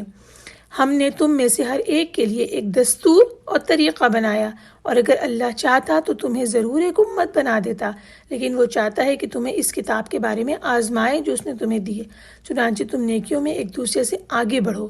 تم سب نے اللہ ہی کی طرف لوٹ کے جانا ہے، پھر وہ تمہیں اصل حقیقت بتا دے گا جس میں تم اختلاف کرتے رہتے تھے۔ اور اے نبی، آپ ان لوگوں کے درمیان اس کے مطابق فیصلہ کریں جو اللہ نے آپ پر نازل کیا ہے، اور ان کی خواہشات کی پیروی نہ کریں، اور ان سے ہوشیار رہیں کہیں وہ آپ کو کسی ایسے حکم سے ادھر ادھر نہ کر دیں جو اللہ نے آپ پر اتارا ہے۔ پھر اگر وہ اس سے منہ موڑیں تو جان لیں کہ اللہ کا فقط یہی ارادہ ہے کہ ان کے بعض گناہوں کی وجہ سے انہیں سزا دے، اور بے شک ان لوگوں میں سے اکثر نافرمان ہیں۔ پھر کیا وہ جاہلیت کا فیصلہ چاہتے ہیں؟ اور جو قوم اللہ پر یقین رکھتی ہے اس کے نزدیک اللہ سے بہتر فیصلہ کرنے والا کون ہے؟ اب ان آیات میں جو باتیں ہم نے سیکھی ہیں انہیں ایک کے بعد ایک لے لیتے ہیں۔ سب سے پہلے رسول پاک صلی اللہ علیہ وسلم سے یہ کہا جا رہا ہے کہ آپ ان لوگوں کی وجہ سے غم نہ کریں جو کہ اپنے منہ سے کچھ کہتے ہیں کہ ہم ایمان لے آئے، دل میں ایمان نہیں لاتے، یہ منافقین ہیں۔ اور اس کے بعد ان لوگوں میں سے وہ لوگ جو یہودی ہیں ان کے بارے میں کیا بتایا گیا کہ اسلام اور مسلمانوں کے دشمن ہیں۔ یہ کیا کرتے ہیں؟ سماعون للکذب، یہ کہ غلط باتیں بنانے کے لیے جاسوسی کرتے پھرتے ہیں، یعنی یہ لوگ جھوٹی باتوں کو سنتے ہیں اور انہیں آگے پھیلا دیتے ہیں۔ پھر اس کے علاوہ غلط باتیں، اس سے دو باتیں مراد ہو سکتی ہیں کہ یا تو یہ ایسی غلط باتیں ان لوگوں تک پہنچا دیتے ہیں جو رسول اللہ صلی اللہ علیہ وسلم کی محفل میں ابھی تک نہیں آئے ہیں، اور انہیں اس طرح گمراہ کرتے ہیں۔ اور اس سے مراد یہ بھی ہو سکتی ہے کہ یہ رسول اللہ صلی اللہ علیہ وسلم اور صحابہ کی باتیں جو ہیں ان کی جاسوسی کرتے ہیں اور انہیں دشمنوں تک پہنچا دیتے ہیں۔ تو یہ دونوں اس سے مراد ہو سکتے ہیں۔ یہ یہودیوں کے بارے میں آ رہا ہے۔ اچھا، اس کے بعد کی جو آیات ان کی حرکتوں کے بارے میں آ رہی ہیں اس کے بارے میں تفہیم القرآن میں یہ لکھا ہے کہ جو یہودی تھے اس وقت تک اسلامی حکومت کے باقاعدہ رعایا نہیں بنے تھے، بلکہ اسلامی حکومت کے ساتھ ان کے تعلقات اس طرح تھے کہ رسول اللہ صلی اللہ علیہ وسلم نے ان کے ساتھ معاہدے کیے تھے۔ اچھا، ان معاہدوں کی روح سے یہ ان لوگوں کو اپنے اندرونی معاملات میں آزادی حاصل تھی، اپنے مقدمات کے فیصلے کرنے کے لیے ان کو آزادی تھی کہ وہ اپنے ہی جج سے فیصلے کروائیں۔ ان کے لیے ضروری نہیں تھا کہ یہ رسول اللہ صلی اللہ علیہ وسلم کے پاس اپنے مقدمات کے فیصلہ کرنے کے لیے آتے، لیکن کیا شروع ہوا کہ یہ لوگ جس معاملے میں خود اپنے مذہبی قانون کے مطابق فیصلہ کرنا نہیں چاہتے تھے، یا جب ان کا دل نہیں مانتا تھا، اپنے مرضی کا فیصلہ کروانا چاہتے تھے، تو اس کے لیے رسول اللہ صلی اللہ علیہ وسلم کے پاس آ جاتے تھے اور اس امید پہ آتے تھے کہ شاید آپ کی شریعت میں اس کے لیے کوئی دوسرا حکم ہو جو ان کے نفس کے قریب ہو، تو وہ اس طرح اپنے مذہب کی پیروی سے بچ جائیں۔ تو جس مقدمے کے اندر رسول اللہ صلی اللہ علیہ وسلم ان کی مرضی کا فیصلہ کر دیں تو اسے قبول کر لیں، اور جس میں ان کے مرضی کے مطابق فیصلہ نہ کریں اسے قبول نہ کریں۔ اس سوچ کے ساتھ ان کے پاس آیا کرتے تھے۔ بلکہ قرآن میں یہ بات لکھی ہوئی ہے کہ لوگوں سے کہتے ہیں کہ اگر تم کو یہی حکم ملے تو اسے قبول کر لینا، اور اگر نہ ملے تو اس سے قبول نہ کرنا۔ اچھا، اب اس کے معاملے میں، اس آیت کے معاملے میں دو واقعات ایسے آتے ہیں کہ جس وقت یہ آیات نازل ہوئی کہ یہودی جو ہے ان کے ہاں ایک شخص نے دوسرے کو قتل کر دیا تھا، تو پھر وہ کہنے لگے کہ آؤ ہم اس کا فیصلہ محمد صلی اللہ علیہ وسلم سے کرواتے ہیں، اگر تو وہ دیت ادا کرنے کا فیصلہ کر دیں گے تو اس کو تم قبول کر لینا، یعنی پیسے لے کر شخص کو چھوڑ دیا، اور اگر قصاص کا فیصلہ کریں یعنی جان کے بدلے جان لی جائے تو پھر تم ان کی بات کو نہ ماننا۔ دوسری کیا واقعہ آتا ہے جس میں یہ آتا ہے کہ ان کے ہاں زنا کا فعل سرزد ہوا۔ زنا کرنے کے بعد انہوں نے تو اپنی کتاب میں اس حکم کو بدل دیا تھا، ان کی کتاب میں بھی زنا کے لیے رجم ہی کی سزا تھی، لیکن انہوں نے اس کو بدل دیا تھا۔ اب انہوں نے اس حکم میں یہ تبدیلی کر دی تھی کہ رجم کے بجائے 100 کوڑے مارے جاتے تھے اور منہ کالا کر کے گدھے پر بٹھا کر ذلیل و رسوا کیا جاتا تھا۔ یہ تبدیلی انہوں نے کر دی تھی۔ جب یہ واقعہ ہجرت کے بعد رسول اللہ صلی اللہ علیہ وسلم کے مدینے آنے کے بعد پیش آیا ان کے ہاں، تو وہ کہنے لگے کہ آؤ ہم اس کا فیصلہ کرواتے ہیں، اگر تو کوڑے مارنے اور منہ کالا کرنے کا ہی فیصلہ کیا جائے گا تو اسے قبول کر لینا کہ بھئی یہ تو اللہ کے نبی کا فیصلہ ہے، لیکن اگر وہ بھی رجم کا ہی فیصلہ دیں تو پھر ان کی بات کو تسلیم نہ کرنا۔ تو اب یہ دیکھیے کہ ان کے اوپر فرد جرم عائد کرتے ہوئے ان آیات میں اللہ تعالیٰ نے ان کی اخلاقی گراوٹ کا حال کس طرح بیان کیا ہے کہ یہ جو یہودی بننے والے ہیں، یہ اللہ نے بتایا کہ یہ جھوٹ کے لیے کان لگاتے ہیں، یہ سنگن لیتے ہیں، بدنیتی کے ساتھ جاسوسی کرتے ہیں، یہ تورات کے احکامات میں رد و بدل کرتے ہیں، یعنی جس حکم کا جی چاہے اس کو مانو، جس حکم کا جی چاہے اسے نہ مانو۔ پھر اس کے بعد یہ جھوٹ سننے والے ہیں، حرام کا مال کھانے والے ہیں، خاص کر مقدمات کے لیے یہ جھوٹی شہادتوں میں حرام کا مال دیا کرتے تھے، یعنی رشوت کے طور پہ۔ اب اللہ کے نبی سے فرمایا جا رہا ہے کہ آپ کو یہ لوگ کیوں حکم بنا رہے ہیں، یہ تورات کے مطابق فیصلہ کیوں نہیں کرتے؟ اللہ نے یہ بتا دیا رسول پاک صلی اللہ علیہ وسلم کو کہ اگر وہ آپ کے پاس آئیں تو آپ کو اس کا اختیار ہے کہ ان کے درمیان فیصلہ کر لیں یا ان سے منہ موڑ لیں۔ اگر آپ ان سے منہ موڑ لیں گے تو یہ آپ کو کوئی نقصان نہیں پہنچا سکیں گے، لیکن اگر آپ ان کے درمیان فیصلہ کریں تو پھر انصاف کے ساتھ کریں، یہ بھی بتا دیا۔ اور اس کے بعد دیکھیے کہ تورات میں قصاص کا حکم پہلے سے موجود تھا، یہ پورا جو آیا نا کہ ناک کے بدلے ناک، کان کے بدلے کان، یہ سب حکم اس کے اندر موجود تھا، لیکن کیونکہ اس کے اوپر عمل نہیں کرنا چاہ رہے تھے اس لیے یہاں پر مقدمے کو لے کر آئے تھے۔ اب میں آپ لوگوں کی توجہ ان آیات کی طرف کراتی ہوں جو ہم نے ابھی پڑھی ہے۔ اس میں آیت نمبر 44، آیت نمبر 45 اور آیت نمبر 47، ان کو ذرا ایک ساتھ دیکھیے۔ آیت نمبر 44 میں کیا کہا جا رہا ہے، دوبارہ سے پڑھ لیتے ہیں۔ اور جو لوگ، اس کا آخری ٹکڑا ہے، 44 کا آخری ٹکڑا ہے، اور جو لوگ اللہ کے نازل کیے ہوئے کے مطابق فیصلہ نہ کریں وہی کافر ہیں۔ وَمَن لَّمْ يَحْكُم بِمَا أَنزَلَ اللَّهُ فَأُولَٰئِكَ هُمُ الْكَافِرُونَ۔ 44 میں یہ کہا گیا۔ 45 میں کیا کہا گیا؟ وَمَن لَّمْ يَحْكُم بِمَا أَنزَلَ اللَّهُ فَأُولَٰئِكَ هُمُ الظَّالِمُونَ۔ اور جو لوگ اللہ کے نازل کیے ہوئے کے مطابق فیصلے نہ کریں وہی ظالم ہیں۔ اور اس کے بعد 47 میں کیا کہا گیا؟ آخری ٹکڑا ہے اس کا، وَمَن لَّمْ يَحْكُم بِمَا أَنزَلَ اللَّهُ فَأُولَٰئِكَ هُمُ الْفَاسِقُونَ۔ اور جو لوگ اللہ کے نازل کیے ہوئے کے مطابق فیصلے نہ کریں تو وہی فاسق ہیں۔ یہاں ہمیں یہ پتہ چلا کہ اللہ کے نازل کیے ہوئے کے مطابق فیصلہ نہ کرنے کے اوپر 3 اللہ نے فرض جرمائد کی ہے، اسے کفر قرار دیا، اسے ظلم قرار دیا، اسے فسق قرار دیا۔ اور فسق کا مطلب، کفر کا بھی مطلب ہمیں علم ہے، ظلم کے مطلب کا بھی علم ہے ہمیں، اور فسق یہ ہے کہ جو کھلا کھلا گناہ ہوتا ہے وہ فسق ہے۔ اس سے ہمیں کیا بات پتہ چلی کہ اللہ تعالیٰ کا حکم، اور اس نے آرڈر دے دیا کہ اللہ جو کتاب بھیجی ہے وہ اس مقصد سے بھیجی ہے کہ اسے نافذ کیا جائے۔ اللہ کی کوئی بھی بھیجی ہوئی کتاب صرف اس لیے نہیں ہے کہ اسے پڑھ کر گھرے میں لٹکا لیا جائے، اسے پڑھ کر اس سے شیاطین بھگائے جائیں، اسے پڑھ کر برکتوں کا باعث بنایا جائے، لیکن اس کے مطابق فیصلے نہ کیے جائیں۔ آئیے دیکھتے ہیں کہ اس بارے میں تفہیم القرآن میں کیا لکھا ہوا ہے۔ یہاں لکھا ہے کہ جو شخص بھی اللہ کے حکم اور اس کے نازل کردہ قانون کو چھوڑ کر اپنے یا دوسرے انسانوں کے بنائے ہوئے قوانین پر فیصلہ کرتا ہے، وہ دراصل 3 بڑے جرائم کا ارتکاب کرتا ہے۔ پہلی بات یہ کہ یہ اللہ تعالیٰ کے حکم کا انکار کرتا ہے جو کہ کفر کے ہم معنی ہے۔ دوسری بات یہ کہ یہ اللہ نے جو فیصلے کیے ہیں وہ ضرور عدل اور انصاف کے فیصلے ہیں۔ جب ایک شخص نے اس کے خلاف فیصلے دیے، ایک قوم نے اس کے خلاف فیصلے دیے، تو گویا اس نے اللہ تعالیٰ کے عدل کے قانون سے ہٹ کر فیصلہ دیا، تو اس لیے اس نے ظلم کا ارتکاب کیا۔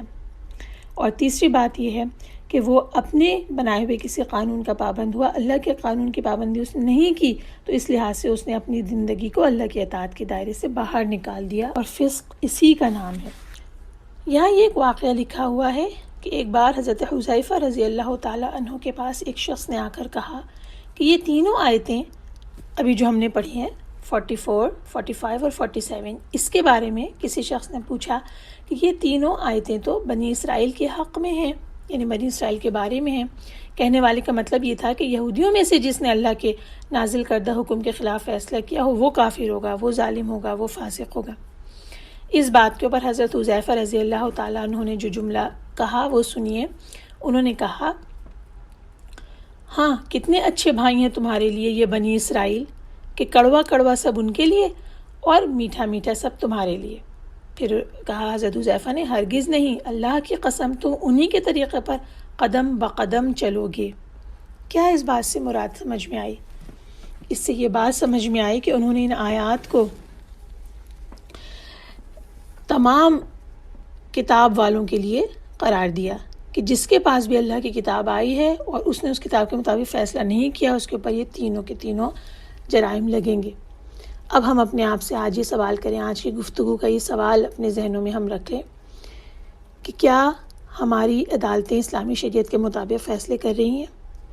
کیا ہماری عدالتیں بھی یہودیوں کی طرح رشوت لے کر مقدمے نہیں بھگتا رہی ہیں؟ کیا ہماری اکانومک پالیسیز سود جیسی لعنت سے پاک ہے؟ کیا ہمارے مجرموں کو وہی سزائیں دی جا رہی ہیں جو اسلامی حدود کے مطابق اللہ تعالیٰ نے مقرر کی ہیں؟ اور کیا ہمارے یہاں بھی کھلی گمراہی اور منکرات پر پابندی ہے جن کے اوپر اللہ کی کتاب نے پابندی لگائی ہے؟ یہ سوال مجھ سے، آپ سے اور ہر اس شخص سے ہے جو اللہ کی کتاب کے اوپر ایمان لانے کا دعویٰ کر رہا ہے۔ اس کے بعد آیات کا مجموعہ 51 سے 56 تک کا ترجمہ پڑھیں گے۔ اے لوگو جو ایمان لائے ہو، یہودیوں اور عیسائیوں کو دوست نہ بناؤ، وہ آپس میں باہم دوست ہیں، اور تم میں سے جو کوئی ان سے دوستی رکھے گا تو بے شک وہ انہی میں سے ہوگا، بے شک اللہ ظالم لوگوں کو ہدایت نہیں دیتا۔ پھر آپ ان لوگوں کو دیکھتے ہیں جن کے دلوں میں منافقت کا روگ ہے کہ وہ دوڑ کر یہودیوں میں جاتے ہیں اور ان سے کہتے ہیں ہمیں ڈر ہے کہیں ہم کسی مصیبت میں نہ پھنس جائیں۔ پھر قریب ہے کہ اللہ تمہیں فتح عطا کرے یا اپنی طرف سے کوئی اور بات ظاہر کرے تو یہ لوگ اپنی منافقت پر پچھتائیں گے جسے وہ اپنے دلوں میں چھپائے ہوئے ہیں، اور اس وقت وہ لوگ جو ایمان لائے کہیں گے کیا یہی وہ لوگ ہیں جنہوں نے بڑی شدت سے اللہ کی قسمیں کھائی تھیں کہ بے شک وہ تمہارے ساتھ ہیں، ان کے عمل برباد ہو گئے اور وہ خسارہ اٹھانے والوں میں سے ہو گئے۔ اے لوگوں جو ایمان لائے ہو، تم میں سے جو کوئی اپنے دین سے پھر جائے تو اللہ جلد ایسے لوگ لائے گا کہ وہ ان سے محبت کرتا ہوگا اور وہ اس سے محبت کرتے ہوں گے۔ وہ مومنوں پر نرمی کرنے والے ہوں گے اور کافروں پر سختی کرنے والے۔ وہ اللہ کی راہ میں جہاد کریں گے اور کسی ملامت کرنے والی کی ملامت سے نہ ڈریں گے۔ یہ اللہ کا فضل ہے، وہ جسے چاہتا ہے عطا کرتا ہے، اور اللہ وسعت والا، خوب جاننے والا ہے۔ تمہارے دوست تو صرف اللہ اور اس کا رسول اور وہ لوگ ہیں جو ایمان لائے، جو صلاح قائم کرتے ہیں اور زکوٰۃ دیتے ہیں اور وہ رکوع کرنے والے ہیں۔ اور جو کوئی اللہ سے اور اس کے رسول سے دوستی رکھتا ہے اور ان لوگوں سے دوستی رکھتا ہے جو ایمان لائے ہیں تو اللہ کا گروہ ہے، اور یقیناً اللہ کا گروہ ہی غالب آنے والا ہے۔ یہ آیات جن کا ترجمہ ہم نے پڑھا، ان میں اب ہم 3 چیزوں کے اوپر اور فکر کرتے ہیں۔ پہلی اس میں یہ آیا، وہی جو پہلے پیچھے بھی حکم ہم نے پڑھا ہے مومنین کے لیے کہ تم لا تتخذوا اليہود والنصارى اولیاء، بالکل کلیئر حکم ہے کہ نہ بناؤ تم یہودیوں اور عیسائیوں کو اپنا دوست، وہ آپس میں ایک دوسرے کے دوست ہیں، بعضهم اولیاء بعض۔ اور پھر یہ بھی بتا دیا کہ جو شخص بھی ایسا کرے گا یعنی ان سے دوستی رکھے گا تو بے شک وہ انہی میں سے ہوگا۔ یہ بہت سخت آیات ہیں اور اللہ تعالیٰ قوم ظالمین کو ہدایت نہیں دیتا ہے، بہت سخت آیات ہیں۔ اور اس کے سلسلے میں ایک واقعہ حضرت عمر کے دور خلافت کا یہاں لکھا ہوا ہے تفسیر میں کہ ابو موسیٰ اشعری جو بطور گورنر، انہوں نے ایک عیسائی کو کاتب رکھ لیا تھا۔ حضرت عمر نے اس فیصلے پر ان کو ڈانٹا اور ان کو سرزنش کی اور کہا کہ اسے معزول کر دیجئے اور یہی آیات پڑھ کر سنائیں۔ تو یعنی کہ اہم اور رازداری والے اور عہدے جو ہیں جماعت المسلمین کے، وہ ان کے حوالے نہیں کیے جا سکتے۔ یہ سے یہ حکم بھی پتہ چلا اور دوسری رکھنے کی مخالفت آئی۔ دوسری بات، اس کے بعد جو ہے وہ منافقین سے متعلق آیات آ رہی ہیں۔ فی قلوبہم مرض، کون سا مرض ہے ان کے دلوں کے اندر؟ شک کا، ریب کا، نفاق کا مرض ہے۔ اور ان کی کیا ذہنی کیفیت بتائی گئی ہے کہ یہ دوڑ کر ان یہودیوں کے پاس جاتے ہیں، یعنی ان پر ٹرسٹ کرتے ہیں اور ان سے یہ کہتے ہیں کہ ہم ڈرتے ہیں کہ ہمیں کوئی مصیبت نہ پہنچ جائے۔ مصیبت سے کیا مراد ہے کہ زمانے کی گردش ہمارے اوپر نہ آ جائے، اور اس بات کا انہیں خوف ہے کہ کہیں ایسا نہ ہو کہ یہ لوگ جو ہیں وہ مسلمان مغلوب ہو جائیں اور یہودی ان کے اوپر غالب آ جائیں، لہٰذا یہ دشمنان اسلام غالب آ جائیں، لہٰذا یہ دشمنان اسلام کے ساتھ اپنی بنا کے رکھنا چاہتے ہیں تاکہ کل کو وہ ہمارا بنا کر رکھنا، دوستی کرنا ہمارے کام آ جائے۔ پھر اس کے بعد وہ یہ کہتے تھے کہ ہمیں خوف ہے کہ کہیں ہم پر زمانے کی گردش نہ آ جائے، یعنی کہ یہ جو محبت اور دوستی رکھ رہے ہیں اس کی تعویل یہ کر رہے ہیں کہ وہ اس بات سے ڈرتے ہیں کہ کہیں وہ کافروں کو مسلمانوں پر فتح نہ حاصل ہو جائے۔ پھر اس صورت میں یہود و نصارہ کی دوستی ان کے کام آئے گی۔ اب اللہ تعالیٰ نے اس بات کے جواب میں یہ بتا دیا، فَعَسَى اللَّهُ أَن يَأْتِيَ بِالْفَتْحِ او امر من عنده۔ 2 چیزیں اللہ تعالیٰ نے اشارہ کیا، ایک یہ کہ ہو سکتا ہے، قریب ہے کہ اللہ تعالیٰ فتح دے دے، مسلمس کو فتح دے دے۔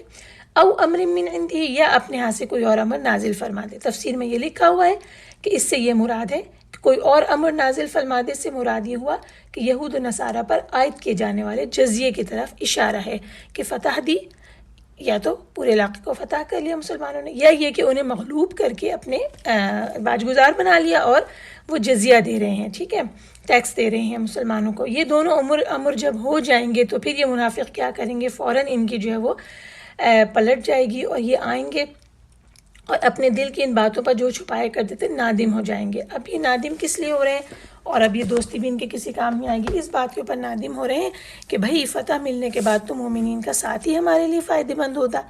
اب ان کو افسوس ہو رہا ہوگا کہ ہم نے مخالفین اسلام سے رابطہ رکھا، اور اہل ایمان پر بھی ان کا مکر جو ہے وہ کھل چکا ہوگا اور انہیں پتہ چل جائے گا، اور وہ یہ سوچیں گے، اہل ایمان جو ہیں وہ یہ بات سوچیں گے کہ یہی وہ لوگ ہیں، کہیں گے وہ اس بات کو کہ یہی وہ لوگ ہیں جنہوں نے بڑی شد و مت سے اللہ کی قسمیں کھائی تھیں کہ یہ تمہارے ساتھ ہے. اللہ تعالیٰ نے بتا دیا کہ نہ صرف یہ کہ اہل ایمان پر ان کا یہ مکر کھل جائے گا، لیکن اس نفاق کی وجہ سے ایک اور بھی بات ہوگی کہ انہیں دنیا اور آخرت دونوں کا خسارہ ملے گا. کہ دنیا کا خسارہ یہ ہے کہ ظاہر ہے کہ ان کی حقیقت کھل گئی، اور آخرت کا خسارہ یہ ہے کہ دشمنان اسلام سے دوستی کی وجہ سے ان کی نمازیں، ان کے روزے، ان کے عمل جو اس نفاق کی حالت میں انہوں نے کیے وہ سب کے سب ضائع ہو گئے. تو اصل یہ خسارہ اٹھانے والے لوگوں میں سے یہ ہو گئے. نعوذ باللہ ان نکون مثلہم، آمین. ہم اس بات سے اللہ تعالیٰ کی پناہ مانگتے ہیں کہ اس جیسی حرکت، منافقین جیسی حرکت ہم سے کبھی بھی سرزد ہو، آمین.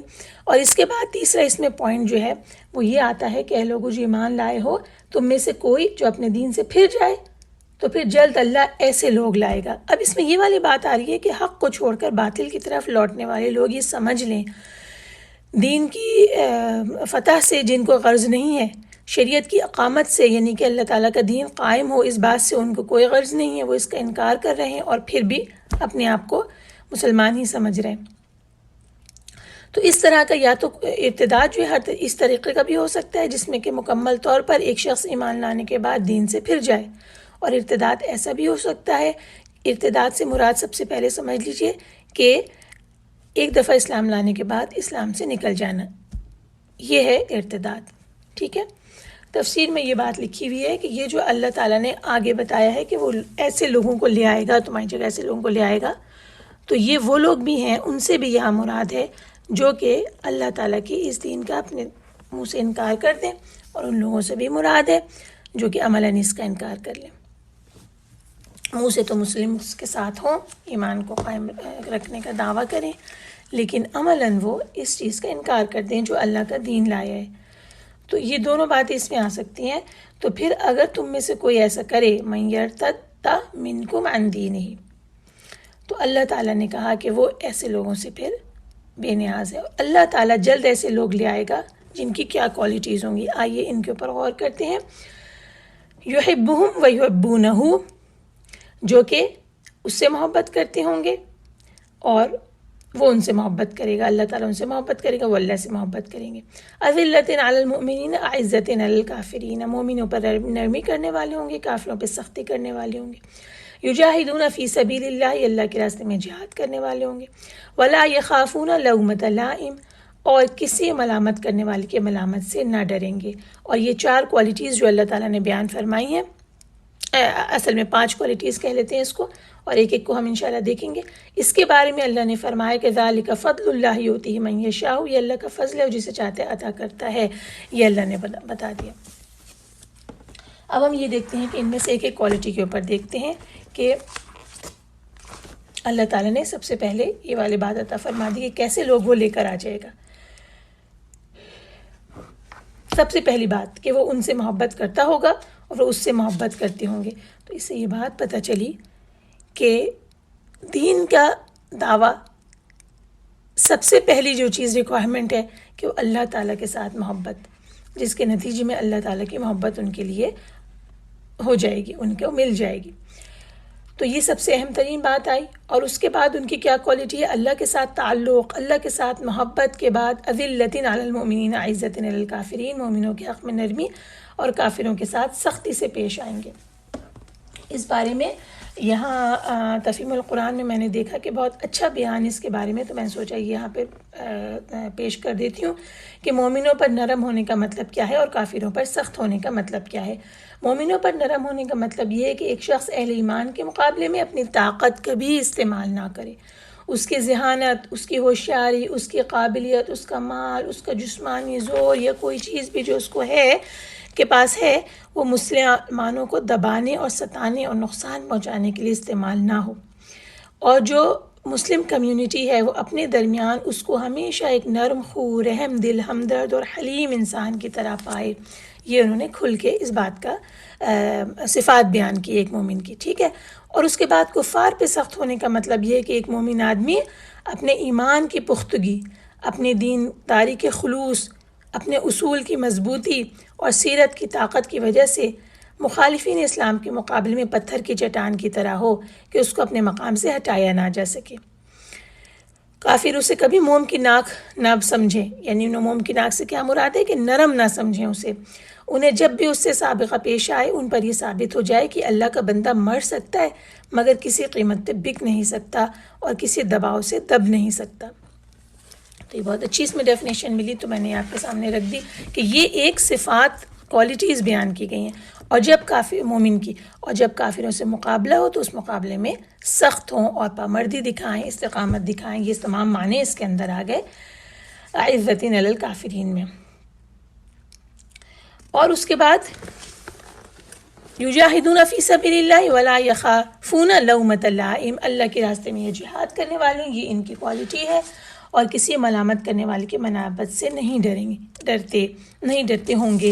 ایسے لوگ اللہ لے آئے گا، یعنی اللہ تعالیٰ کی اطاعت میں، دین کو قائم کرنے میں، دشمنوں سے جہاد کرنے میں، عمل بالمعروف و نہی عن المنکر کرنے میں کوئی چیز انہیں نہیں روکے۔ کسی ملامت کرنے والے کی ملامت جو ہے اس سے وہ ڈرے نہیں، اور اللہ تعالیٰ کے راستے کے اوپر چلنے میں اور اس کے احکام کو عمل کرنے میں، اور جو کچھ حق ہے اسے حق کہنے میں، اور جو کچھ باطل ہے اسے باطل کہنے میں کوئی ڈر، خوف اور باک نہ ہو، ٹھیک ہے۔ یہ نہ ہو کہ فلاں شخص طعنہ دے گا، کسی کا اعتراض، کسی کی آوازوں کی وہ پرواہ نہ کریں۔ اگر ساری لوگ ان کے مخالف ہوں، اسلام کے طریقے کے مخالف ہوں، تب بھی یہ شخص اسلام کے طریقے پر چلنے میں، اپنے آپ کو دنیا کے اندر نکو بنا لینے میں کوئی بھی پریشانی محسوس نہ کرے۔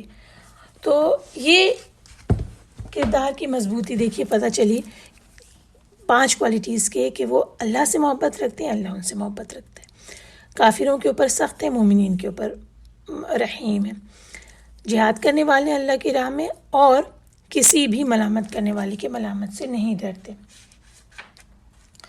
اور اگر یہ بھی بتا دیا کہ کوئی شخص یہ نہ کرے تو پھر اللہ تعالیٰ کو اس سے کوئی غرض نہیں، وہ اسے ہٹا کے ایک ایسے قوم کو لے آئے گا جو یہ سب کچھ کرنے والے ہوں گے۔ اور پھر یہ بھی بتا دیا کہ یہ صفات جو ہیں اللہ تعالیٰ کے فضل و توفیق کے بغیر ممکن نہیں ہیں۔ آگے یہ بتایا کہ تمہارے دوست تو صرف اللہ اور اس کے پیغمبر اور مومن لوگ ہی ہیں، یعنی کہ یہ جو یہودیوں کی دوستی تم اختیار کر رہے ہو یہ تمہارے دوست نہیں ہیں، تمہیں دوست بنانا ہے تو کیا کرائٹیریا بنایا؟ مومن کا ولی جو ہے وہ اللہ ہے، اللہ کے رسول ہے، اہل ایمان ہے۔ کون سے اہل ایمان؟ جن کی صفات یہ ہے کہ وہ صلاۃ قائم کرتے ہیں، زکوٰۃ دیتے ہیں اور وہ رکوع کرتے ہیں۔ اللہ تعالیٰ ہمیں مومنین کے ساتھ دوستی قائم کرنے والا بنائے اور ان لوگوں میں شامل کرے جو کہ صلاۃ قائم کرتے ہیں، زکوٰۃ دیتے ہیں اور رکوع کرتے ہیں، آمین۔ اب جو آیات کا مجموعہ ہم پڑھیں گے وہ ذرا طویل ہے، یہ 57 سے 66 تک ہے۔ اے لوگو جو ایمان لائے ہو، تم ان لوگوں کو اپنا دوست نہ بناؤ جنہوں نے تمہارے دین کو ہنسی اور کھیل بنا لیا ہے، ان لوگوں میں سے جنہیں تم سے پہلے کتاب دی گئی تھی، اور جو کافر ہیں، اور اللہ سے ڈرتے رہو اگر تم مومن ہو۔ اور جب تم انہیں صلاح کی طرف بلاتے ہو تو وہ اسے ہنسی اور کھیل بنا لیتے ہیں، اس کی وجہ یہ ہے کہ وہ لوگ عقل نہیں رکھتے۔ اے نبی کہہ دیجئے، اے اہل کتاب، کیا تم ہم میں سے صرف اس وجہ سے ضد رکھتے ہو؟ کیا تم ہم سے صرف اس وجہ سے ضد رکھتے ہو کہ ہم اللہ پر اور اپنی طرف نازل کی گئی کتاب پر اور ہم سے پہلے نازل کی گئی کتابوں پر ایمان رکھتے ہیں، اور بے شک تم میں سے اکثر نافرمان ہیں۔ اے نبی کہہ دیجئے، کیا میں تمہیں اس شخص کے بارے میں نہ بتا دوں جو جزا کے اعتبار سے اللہ کے نزدیک اس سے بھی بدتر ہے؟ یہ وہ شخص ہے کہ اللہ نے اس پر لعنت کی اور اس پر اپنا غضب نازل کیا، اور ان میں سے بعض کو بندر اور سور بنا دیا، اور اس شخص نے شیطان کی بندگی کی، وہی لوگ بدتر درجے میں ہیں اور سیدھی راہ سے وہ سب سے زیادہ گمراہ ہیں۔ اور جب وہ تمہارے پاس آتے ہیں تو کہتے ہیں کہ ہم ایمان لائے، اور ان کا حال یہ ہے کہ وہ کفر کے ساتھ ہی داخل ہوئے تھے اور اسی کے ساتھ نکل گئے، اور اللہ اس چیز کو خوب جانتا ہے جسے وہ چھپاتے ہیں۔ اور آپ ان میں سے بہتوں کو دیکھتے ہیں کہ وہ گناہ، زیادتی اور حرام کھانے میں جلدی کرتے ہیں، بہت برا ہے جو کچھ وہ کرتے ہیں۔ رب والے اور ان کے علماء انہیں گناہ کی بات کہنے اور حرام کھانے سے کیوں نہیں روکتے؟ بہت برا ہے جو کچھ وہ اپنے لیے تیار کر رہے ہیں۔ اور یہودیوں نے کہا اللہ کا ہاتھ بندھا ہوا ہے، بند گئے انہی کے ہاتھ، اور لعنت پڑی ان پر ان کے اس قول کی وجہ سے، بلکہ اللہ کے تو دونوں ہاتھ کھلے ہوئے ہیں، وہ جیسے چاہے خرچ کرتا ہے۔ حقیقت یہ ہے کہ یہ قرآن جو آپ کے رب کی طرف سے نازل ہوا ہے، ان میں سے اکثر لوگوں کی سرکشی اور کفر میں اضافے کا باعث بنا ہے، اور ہم نے قیامت کے دن تک ان کے درمیان دشمنی اور بغض ڈال دیا ہے۔ جب کبھی وہ لڑائی کی آگ بھڑکاتے ہیں تو اللہ اسے بجھا دیتا ہے، اور وہ زمین میں فساد کرنے کو دوڑتے ہیں، اور اللہ فساد کرنے والوں کو پسند نہیں کرتا۔ اور اگر اہل کتاب ایمان لے آئیں اور پرہیزگاری اختیار کریں تو یقیناً ہم ان سے ان کی برائیاں دور کر دیں گے اور انہیں نعمت والے باغوں میں ضرور داخل کریں گے۔ اور اگر وہ تورات اور انجیل اور اپنے رب کی طرف سے نازل کی گئی دوسری کتابوں کے احکام پر ٹھیک ٹھیک عمل کرتے تو انہیں اپنے اوپر اور نیچے سے وافر رزق کھانے کو ملتا۔ ان میں سے ایک گروہ درمیانی راہ چلنے والا ہے، اور ان میں سے زیادہ تر لوگ جو کچھ کر رہے ہیں وہ بہت برا ہے۔ 6 اہم نکات اس میں ہم گفتگو کرتے ہیں۔ پہلا نکتہ اس میں یہ ہے کہ آپ دوست نہ بنائیے ان لوگوں کو جنہیں آپ سے پہلے کتاب دی گئی اور جو کفار ہیں، ان میں سے وہ جو کہ تمہارے دین کو ہنسی اور کھیل بنا لیتے ہیں، اور جب تم انہیں نماز کی طرف بلاتے ہو تو وہ اسے ہنسی اور کھیل بنا لیتے ہیں۔ اس کی وجہ یہ ہے کہ وہ لوگ عقل نہیں رکھتے۔ اچھا، یہ جو مذاق لیتے تھے، اذان کا مذاق بنا لیتے تھے، یہ ایک گھٹیا حرکت ہے، بے عقلی اور جہالت کا نتیجہ ہے۔ دوسرا نکتہ اس میں یہ ہے کہ رسول پاک صلی اللہ علیہ وسلم سے کہا جا رہا ہے کہ آپ پوچھئے ان اہل کتاب سے، پوچھئے کہ یہ کیوں ناراض ہیں، پوچھئے کہ کیا تم ہم سے صرف اس وجہ سے ناراض ہوتے ہو کہ ہم اللہ پر اور جو چیز ہماری طرف نازل کی گئی اور جو کتابیں پہلے نازل کی گئی تھیں ان پر ایمان لاتے ہیں۔ اب یہ کتنا دیکھیے اہم سوال پوچھا گیا کہ تمہاری ناراضی کی وجہ کیا ہے، کہ ایک تو ہم اللہ پر ایمان لاتے ہیں اور جو کچھ ہم پہ نازل کیا گیا اور جو ہم سے پہلے نازل کیا گیا، اور وہ وہی کچھ ہے جو تم پر بھی نازل کیا گیا، لہٰذا تم اس وجہ سے ہم پر ناراض ہو۔ اگر اس کے سوا تمہیں ہم پر کوئی اعتراض ہے یا اس کے سوا ہمارا کوئی قصور ہے تو بتاؤ۔ حالانکہ یہ جو باتیں ہیں یہ تو کوئی عیب یہ نہیں ہے یا قابل مذمت بات نہیں ہے، یہ سوال پوچھا جا رہا ہے۔ اور اس کے بعد انہیں خود بتایا جا رہا ہے، اللہ تعالیٰ نے بتایا تم تو ہمارے بارے میں جو بدگمانی کرتے ہو وہ کرتے ہو، لیکن ہم تمہیں یہ بتاتے ہیں کہ قیامت کے دن اللہ کے ہاں سب سے بدترین سزا کسے ملے گی۔ اب اس کی صفات بیان ہو رہی ہیں، کسے بدترین سزا ملے گی؟ من لعنہ اللہ، جس پر اللہ نے لعنت کی یعنی اپنی رحمت سے دور کر دیا، وغضب علیہ، اور جس پر وہ غضبناک ہوا، اور اللہ تعالیٰ اس پر ایسا غضبناک ہوا کہ اس کے بعد وہ پھر کبھی ان سے راضی نہیں ہوگا۔ وجعل منہم القردۃ والخنازیر، اور جن کو ان میں سے بندر اور سور بنا دیا گیا۔ یہ ہم نے سورہ بقرہ کے اندر بھی دیکھا ہے اور آگے سورہ اعراف میں بھی اس کا ذکر آئے گا۔ تو یہ 4 باتیں آئی ہیں، یہ تاریخ ہے ان کی۔ اللہ تعالیٰ نے ایک آیت کے اندر سمو دیا اس کو کہ لعنت ہوئی، اللہ تعالیٰ غضبناک ہوا اور انہی میں سے بندر اور سور بنائے گئے۔ اس کی ریزنز بھی پتہ ہیں، پوری ہسٹری موجود ہے، اور یہ عبد الطاغوت یعنی شیطان کے غلام بنے، اور یہ بات وہ خود بخوبی جانتے تھے، اپنی ہسٹری کو بخوبی وہ جانتے تھے۔ اب ہم ایک حدیث اس کے بارے میں ملتی ہے کہ حضرت عبداللہ بن مسعود کی روایت ہے کہ رسول اللہ صلی اللہ علیہ وسلم سے پوچھا گیا کہ یہ جو بندر اور سور ہیں کہ کیا یہ وہی نسل ہے جنہیں اللہ نے مسخ کر دیا تھا؟ اس کے جواب میں رسول اللہ صلی اللہ علیہ وسلم نے فرمایا، ترجمہ صحیح مسلم کی حدیث ہے، بے شک اللہ تعالیٰ نے جس قوم کو بھی ہلاک کیا یا مسخ کیا تو ان کی نسل پھیلی اور نہ ہی کوئی ان کا جانشین بنا، اور بے شک بندر اور سور تو ان مسخ کیے جانے والے لوگوں سے پہلے بھی تھے۔ اس کا معنی یہ ہے کہ یہ جو جانور ہیں بندر اور سور کی شکل میں، یہ تو جانور ہوئے کی نسل سے ہیں جو پہلے بھی تھے اور بعد میں بھی ہوئے۔ جن نسلوں کو اللہ تعالیٰ نے سزا کے طور پر بندر اور سور بنا دیا، ان کی پھر کوئی نسل آگے نہیں بڑھی۔ جب یہ سخت آیات ہم پڑھیں تو ضرور اللہ تعالیٰ سے پناہ مانگنی چاہیے۔ آمین۔ اس کے بعد آیا ہے تیسرا پوائنٹ، یہ ہے کہ وہ منافقین کی کیا نشانیاں ہیں کہ یہ ایمان کو ظاہر کرتے ہیں، کفر کو چھپاتے ہیں اور مومنوں کو دھوکہ دینے کے لیے ایمان کا اظہار کرتے ہیں، اور حالانکہ در حقیقت اصل یہ ہے کہ جب یہ آپ کے پاس سے واپس جاتے ہیں تو اس وقت بھی ان کے دلوں میں کفر ہی چھپا ہوتا ہے، اور جو کچھ بھی رسول اللہ صلی اللہ علیہ وسلم سے علم انہوں نے سنا ہوا ہوتا ہے اس کا قطعاً انہیں کوئی فائدہ نہیں ہوتا، اور نہ ہی واعظ و نصیحت کا ان پر کوئی اثر ہوتا ہے۔ اور اللہ نے بتا دی وَهُمْ قَدْ خَرَجُوا بِهِ، یعنی اسی کو لیے ہوئے وہ وہاں سے نکل گئے، وہ جو کفر ان کے دل میں تھا اسی کو لیے ہوئے وہاں سے نکل گئے، یعنی کہ اللہ کے رسول کے پاس پہنچے، ان سے کلام سنا اور باتیں سنی، لیکن اسی حالت میں واپس نکل گئے۔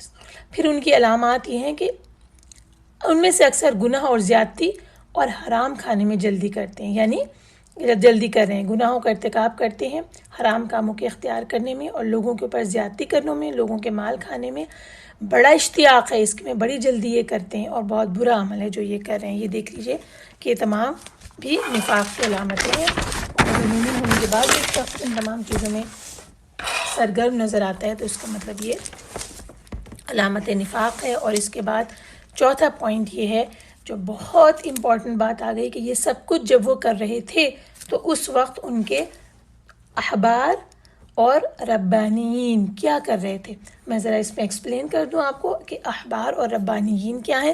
ربانیین یہ ہے، تفسیر میں یہ لکھا ہے کہ وہ علماء ہیں جن کے پاس اقتدار بھی ہو، یعنی پاور بھی ہو، اتھارٹی بھی ہو، تو یہ یہودیوں کے لیے آیا ہے کہ ان کے ربانیین، اور الاحبار جو ہیں وہ ہیں جو کہ ان کے عالم ہیں، کتاب کا علم رکھنے والے لوگ جو ہیں وہ ہیں۔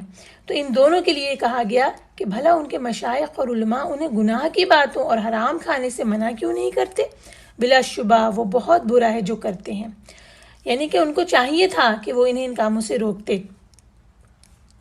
اب اس سلسلے میں حضرت ابن عباس کا ایک قول ہے، یہاں پہ لکھا ہوا ہے تفسیر میں کہ قرآن مجید کی کوئی اور ایسی آیت نہیں جس میں اس سے بڑھ کر سرزنش کی گئی ہو۔ جب میں نے پڑھا تو میں بہت حیران ہوئی کہ اتنی بڑی سرزنش اس کے اندر آئی ہے، جیسے ابن عباس یہ بات کہہ رہے ہیں۔ پھر میں نے اس کے نیچے حضرت علی کا ایک خطبہ پڑھا تو بات سمجھ میں آئے کہ حضرت علی بن ابو طالب جو ہیں وہ ایک دفعہ خطبہ دے رہے ہیں اور حمد و ثنا بیان کرنے کے بعد فرما رہے ہیں کہ لوگوں، تم سے پہلے لوگ اس لیے تباہ و برباد ہو گئے کہ انہوں نے گناہوں کا ارتکاب کیا اور ان کے مشائخ اور علماء نے انہیں منع نہ کیا، اور جب وہ گناہوں میں بری طرح مبتلا ہو گئے تو سزاؤں نے انہیں اپنی لپیٹ میں لے لیا، لہٰذا تم نیکی کا حکم دیا کرو اور برائی سے منع کیا کرو قبل اس کے کہ تم پر بھی کوئی ایسا عذاب نازل ہو جیسا کہ ان پہ نازل ہوا تھا۔ یاد رکھو، امر بالمعروف اور نہی عن المنکر سے نہ تو کسی کے رزق میں کمی آ سکتی ہے اور نہ اس سے کسی کی موت قریب ہو سکتی ہے۔ تب یہ بات سمجھ میں آئی کہ یہ کتنا کرنا ضروری تھا کہ جب ان کے علماء نے یہ منع کرنا چھوڑ دیا اور عام لوگوں نے جو ہے امر بالمعروف نہی عن المنکر نہیں کیا، علماء نے ان باتوں سے روکنا چھوڑ دیا، تو رفتہ رفتہ گناہوں کا یہ عالم ہو گیا کہ ابھی پیچھے ہم نے یہ پڑھا کہ اللہ تعالیٰ نے 4 اہم سزاؤں کا ذکر کیا کہ لعنت کر دی گئی اور غضب نازل ہو گیا اللہ تعالیٰ کا اور بندر اور سور بنا دیے گئے۔ یہ سب باتیں ایک دوسرے سے لنک چلی آ رہی ہیں، تو یہاں ہمارے لیے اس میں یہ رہنمائی ہے کہ معاشرے میں امر بالمعروف اور نہی عن المنکر مسلسل ہوتے رہنا چاہیے، جب نہیں ہوگا تو اس کا یہ نتیجہ نکلے گا۔ پھر ایک اور حدیث ہے کہ رسول اللہ صلی اللہ علیہ وسلم بیان کرتے ہیں کہ جب کوئی شخص کسی قوم میں معاصی کا ارتکاب کرے اور وہ اسے منع کرنے کی قدرت تو رکھتے ہوں مگر منع نہ کریں تو اللہ تعالیٰ انہیں ان کے مرنے سے پہلے ضرور اپنے عذاب کی گرفت میں لے لے گا۔ استغفر اللہ، یہ سنن ابی داؤد کی حدیث ہے۔ اور اس کے بعد 5ویں نقطے پہ آتے ہیں جو یہ ہے کہ وقالت الیہود ید اللہ مغلولہ۔ تو اللہ تعالیٰ نے یہودیوں کے اس قول کہ ان پر اللہ تعالیٰ کی قیامت تک مسلسل لعنت ہو، کہ کیا قول تھا؟ انہوں نے کہا کہ اللہ کے بارے میں ایسی بات کہی ہے جس سے اس کی ذات بہت بلند و بالا تر ہے، اور وہ بات یہ ہے کہ اللہ کا ہاتھ بندھا ہوا ہے۔ اس سے ان کی مراد یہ تھی کہ وہ بخیل ہے۔ اسی طرح سورہ آل عمران میں بیان کیا گیا کہ وہ کہتے تھے ان اللہ فقیر ونحن اغنیاء، اللہ فقیر ہے اور ہم غنی ہیں، ہم دولت مند ہیں۔ تو یہ سخت، انتہائی سخت جملہ جو انہوں نے کہا کہ جو کچھ بھی ہے اللہ تعالیٰ کے پاس اسے اللہ نے روک رکھا ہے، یہ ان کا اللہ پر افطرا انہوں نے باندھی۔ سورہ نساء میں کیا فرمایا گیا؟ آیت نمبر 53 اور 54 میں، کیا ان کے پاس بادشاہی کا کچھ حصہ ہے؟ تب تو لوگوں کو کھجور کی گٹھلی کے شگاف برابر بھی نہ دیں گے۔ یا جو اللہ نے لوگوں کو اپنے فضل سے دے رکھا ہے اس کا حسد کرتے ہیں۔ جو اللہ کو استغفر اللہ العلی العظیم بخیل قرار دے رہے ہیں، ان کو اللہ تعالیٰ نے یہ بتایا کہ ان کا حال یہ ہے کہ اگر ان کے پاس بادشاہی کا کچھ حصہ ہوتا تو لوگوں کو کھجور کی گٹھلی کے برابر بھی نہ دیتے۔ اور پھر ان کی اس غلیظ بات کا جواب یوں دیا گیا، بل یداہ مبسوطتان ینفق کیف یشاء، بلکہ اس کے دونوں ہاتھ کھلے ہوئے ہیں، وہ جس طرح اور جتنا چاہتا ہے خرچ کرتا ہے۔ یعنی وہ بے پایا فضل و کرم کا مالک ہے، بے حد و حساب عطا کرتا ہے ہر چیز کے، اس کے پاس بہت سارے خزانے ہیں، اس کی مخلوق کو جو بھی نعمت حاصل ہے وہ اسی کی وجہ سے حاصل ہے، اور اس نے ہماری ضرورت کی ہر اس چیز کو پیدا کر دیا جس کی ہمیں دن رات سفر حضر کسی بھی وقت میں ضرورت پڑتی۔ تو ہم اس جواب کو جو اللہ تعالیٰ کی طرف سے آیا ہے اس پر ایمان بھی لاتے ہیں، اور جو اللہ تعالیٰ نے یہاں فرمایا ید اللہ مبسوطتان، اس کے دونوں ہاتھ کھلے ہوئے ہیں، اور جیسا کہ اللہ نے اپنی ذات کو بیان کیا ہم ایسا ہی اس پر ایمان لاتے ہیں، اور ہم اس کی تصدیق کرتے ہیں کہ اللہ تعالیٰ کے دونوں ہاتھ ہیں اور دونوں کھلے ہوئے ہیں، اور وہ جس طرح چاہتا ہے خرچ کرتا ہے۔ اسی طرح سے ایک حدیث ہمیں ملتی ہے جس میں حضرت ابو ہریرہ کی روایت ہے، اور یہ بخاری کی حدیث ہے کہ فرماتے ہیں رسول پاک صلی اللہ علیہ وسلم فرماتے ہیں، بے شک اللہ کا دایاں ہاتھ بھرا ہوا ہے، رات دن کا خرچ کرنا اسے کم نہیں کر سکتا۔ کیا تم نے دیکھا کہ اس نے جب سے آسمان و زمین کو پیدا فرمایا ہے اس کا خرچ کرنا اسے کم نہیں کر سکا جو اس کے دائیں ہاتھ میں ہے۔ اور فرمایا اس وقت اس کا عرش پانی پر تھا اور اس کے دوسرے ہاتھ میں قبضہ ہے جس کے ساتھ وہ بلند اور پست کرتا ہے۔ اللہ تعالیٰ فرماتا ہے کہ اے ابن آدم تو خرچ کر، میں تجھ پر خرچ کروں گا۔ یہاں حدیث ختم ہوئی، یہ بخاری و مسلم کی حدیث ہے۔ اس سے بھی ہمیں یہ بات پتہ چلی کہ اللہ کے دائیں ہاتھ میں کیا ہے اور بائیں ہاتھ میں کیا ہے۔ اور چھٹا نقطہ اس میں یہ ہے کہ یہ جو اللہ تعالیٰ کا وعدہ ہے تمام اہل کتاب کے لیے، وہ کیا ہے؟ وَلَوْ أَنَّهُمْ أَقَامُوا التَّوْرَاةَ وَالْإِنْجِيلَ وَمَا أُنزِلَ إِلَيْهِمْ مِنْ رَبِّهِمْ، اور اگر وہ تورات اور انجیل کو اور جو کتابیں ان کے پروردگار کی طرف سے ان پر نازل ہوئیں ان کو قائم رکھتے، اگر ایسا کرتے وہ کہ اللہ نے جو کتابیں نازل کی تھیں ان کے احکامات کے اوپر عمل کرتے اور انہیں قائم کرتے، تو اللہ نے بتایا کہ ان پر رزق اس طرح اپنے اوپر سے اور اپنے پاؤں کے نیچے سے کھاتے، یعنی آسمانوں سے بھی نازل ہوتا اور نیچے سے بھی نباتات نکلتی۔ اسی طرح سورہ الاعراف میں کی آیت 96 ہے، اس کا بھی یہی معنی، اسی طرح کے معنی ہیں، اور اگر بے شک ان بستیوں کے لوگ ایمان لے آتے اور تقوی اختیار کرتے تو ہم ان پر آسمان و زمین کے برکات کے دروازے کھول دیتے۔ تو یہ اللہ تعالیٰ کا وعدہ ہے، کس سے؟ تمام اہل کتاب سے، نہ صرف یہود و نصارہ سے بلکہ اس کے بعد آنے والے کتاب کے لوگوں سے بھی، کہ جب اسے قائم کریں گے اوپر سے رزق نازل ہوگا اور نیچے سے رزق نکلے گا۔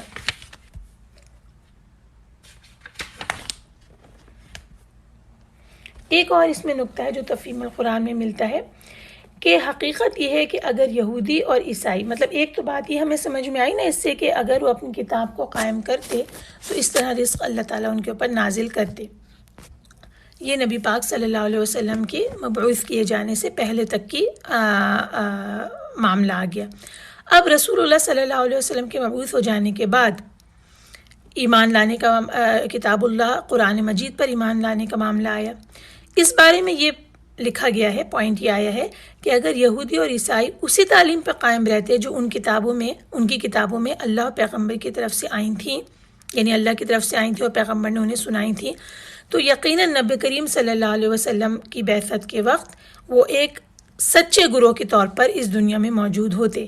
پھر انہیں قرآن کے اندر وہی روشنی نظر آ جاتی جو پچھلی کتابوں میں پائی جاتی تھی، اور اس صورت میں ان کے لیے نبی کریم صلی اللہ علیہ وسلم کی پیروی اختیار کرنا آسان ہو جاتا، یعنی ان میں ضد اور ہٹ دھرمی نہ آتی اور آسان بھی ہو جاتا، اور اس صورت میں ان کا مذہب بھی تبدیل نہ ہوتا بلکہ وہ اسی راستے کو کنٹینویشن کے ساتھ جس کے اوپر وہ پہلے چلے آ رہے تھے رسول پاک صلی اللہ علیہ وسلم کے فالوور بن جاتے. کتنی امپورٹنٹ یہاں پر یہ پوائنٹ سمجھ میں آیا، اس کو نوٹ کرنا چاہیے کہ اگر وہ اپنی کتابوں میں ملاوٹ نہ کرتے، الفاظ نہ بدلتے، ان کی حفاظت کرتے، حقیقت کو نہ چھپاتے، تو پھر ان کے لیے حق تک پہنچ جانا مشکل نہ ہوتا کہ جب یہ والی کتاب آتی تو اس کے جو متن ہے اس کو پڑھ کے وہ سمجھ جاتے یہی کچھ ہے جو کہ ان کے پاس پہلے سے موجود کتب میں ہے، اور وہ ایمان لے آنے کی توفیق انہیں مل جاتی. آیت نمبر 67 کو ہم بالکل الگ سے لیں گے اور اس کے بعد کی آیات کو کے مجموعے کو الگ سے لیں گے. 67 آیت کی کہتی ہے کہ اے رسول، آپ کے رب کی طرف سے آپ پر جو نازل کیا گیا ہے وہ لوگوں تک پہنچا دیجیے، اور اگر آپ نے ایسا نہ کیا تو گویا آپ نے اس کی پیغمبری کا حق ادا نہ کیا، اور اللہ آپ کو لوگوں کے شر سے بچائے گا، اور بلا شبہ اللہ کافروں کی قوم کو ہدایت نہیں دیتا. تو یہاں لکھا ہوا ہے کہ نبی پاک صلی اللہ علیہ وسلم کو یہاں یا ایھا الرسول کے نام سے مخاطب فرمایا جا رہا ہے اور حکم دیا جا رہا ہے کہ وہ سب کچھ لوگوں تک پہنچا دیں جسے اللہ نے آپ پہ نازل کیا ہے. اور آپ صلی اللہ علیہ وسلم نے اس ارشاد کے ساری زندگی اسی کے اوپر یہی کام کیا اور اس پر مکمل طور پر عمل کیا. اور اس کے بعد رسول اللہ صلی اللہ علیہ وسلم نے جب حجت الوداع کے دن خطبہ ارشاد فرمایا اور اپنی زندگی کے سب سے بڑے اجتماع میں ان سب سے یہ پوچھا، اور اس وقت 40,000 کے قریب صحابہ کرام جمع تھے، کہ رسول اللہ صلی اللہ علیہ وسلم نے پوچھا تم سے میرے بارے میں بھی پوچھا جائے گا تو کیا جواب دو گے؟ لوگوں نے جواب دیا ہم سب یہ گواہی دیتے ہیں کہ بے شک آپ نے پیغام رسالت کو پہنچا دیا، ادا فرما دیا اور امت کی ہمدردی اور خیر خواہی فرمائی. رسول اللہ صلی اللہ علیہ وسلم نے اپنی انگلی مبارک آسمان کی طرف اٹھاتے اور اس کے ساتھ ان کی طرف اشارہ کرتے ہوئے فرمایا اللہم حل بلغت، اللہم حل بلغت. اے اللہ کیا میں نے تیرے پیغام کو پہنچا دیا، اے اللہ کیا میں نے تیرے پیغام کو پہنچا دیا. یہ فرض رسول پاک صلی اللہ علیہ وسلم نے ادا کیا، اور اللہ تعالیٰ نے کیا وعدہ اپنے ذمے لیا، واللہ یعصمک من الناس، اللہ آپ کو لوگوں کے شر سے بچائے گا. یعنی میرا پیغام آپ پہنچا دیں، میں آپ کا حافظ اور ناصر ہوں گا، دشمنوں کے مقابلے میں فتح و نصرت سے سرفراز کروں گا، کسی قسم کا بال بیکا وہ نہیں کر سکیں گے. اور اس طرح سے اللہ تعالیٰ کا یہ وعدہ پورا ہوا. اور جب بھی کسی دشمن نے نبی پاک صلی اللہ علیہ وسلم کی طرف بری نظر سے دیکھا، اللہ تعالیٰ نے رسول پاک صلی اللہ علیہ وسلم کو مطلع کیا اور ان کے شر سے انہیں بچا لیا. اس کے بعد کی آیات کا مجموعہ لمبا ہے جو کہ 68 سے 82 تک ہم لیں گے، اور اس پر چھٹا پارہ ہمارا انشاءاللہ ختم ہو جائے گا. اے نبی کہہ دیجئے اے اہل کتاب، تم ہرگز اصل دین پر کاربند نہیں ہو سکتے یہاں تک کہ تم تورات اور انجیل اور اپنے رب کی طرف سے نازل کی گئی دوسری کتابوں کے احکام پر ٹھیک ٹھیک عمل کرنے لگو. حقیقت یہ ہے کہ یہ قرآن جو آپ کے رب کی طرف سے نازل ہوا ہے ان میں سے اکثر لوگوں کی سرکشی اور کفر میں اضافے کا باعث بنے گا، اور آپ کافروں کی قوم کا غم نہ کھائیں. بے شک جو لوگ ایمان لائے اور جو لوگ یہودی ہوئے اور سابئی اور نصارہ، ان میں سے جو بھی اللہ اور آخرت کے دن پر ایمان لائے اور نیک عمل کرے تو ان پر کوئی خوف نہیں ہوگا اور نہ وہ غمگین ہوں گے. یقیناً ہم نے بنی اسرائیل سے پختہ عہد لیا تھا اور ہم نے ان کی طرف کئی رسول بھیجے. جب ان کے پاس کوئی رسول ایسی چیز لے کر آیا جسے ان کے نفس پسند نہیں کرتے تھے تو بعض نبیوں کو انہوں نے جھٹلایا اور بعض کو وہ قتل ہی کر دیتے تھے. اور ان لوگوں کا خیال تھا کہ ان کی کوئی آزمائش نہ ہوگی، پس وہ اندھے اور بہرے ہو گئے. پھر اللہ ان پہ مہربان ہوا، مگر ان میں سے زیادہ تر لوگ پھر اندھے اور بہرے ہو گئے، اور اللہ خوب دیکھنے والا ہے جو کچھ وہ کرتے ہیں. یقیناً کفر کیا ان لوگوں نے جنہوں نے کہا بے شک اللہ تو وہی مسیح ابن مریم ہے. اور مسیح نے کہا اے بنی اسرائیل تم اللہ کی عبادت کرو جو میرا اور تمہارا رب ہے. بے شک جو اللہ کے ساتھ شرک کرتا ہے تو یقیناً اللہ نے اس پر جنت حرام کر دی اور اس کا ٹھکانہ دوزخ ہے، اور ظالموں کا کوئی مددگار نہیں. یقیناً کافر ہوئے وہ لوگ جنہوں نے کہا بے شک اللہ تین میں سے تیسرا ہے اور کوئی معبود نہیں سوائے ایک معبود کے. اور وہ جو کچھ کہتے ہیں اگر اس سے باز نہ آئے تو ان میں سے جن لوگوں نے کفر کیا انہیں ضرور دردناک عذاب ملے گا. پھر کیا وہ اللہ کے سامنے توبہ نہیں کرتے اور اس سے بخشش نہیں مانگتے؟ اور اللہ بہت بخشنے والا نہایت رحم کرنے والا ہے. مسیح ابن مریم نہیں ہے مگر ایک رسول، ان سے پہلے بہت سے رسول گزر چکے ہیں، اور ان کی ماں صدیقہ تھی اور وہ دونوں کھانا کھاتے تھے. دیکھیں ہم ان کے لیے کیسی کیسی نشانیاں بیان کرتے ہیں، پھر دیکھیں وہ کدھر الٹے پھیرے جاتے ہیں.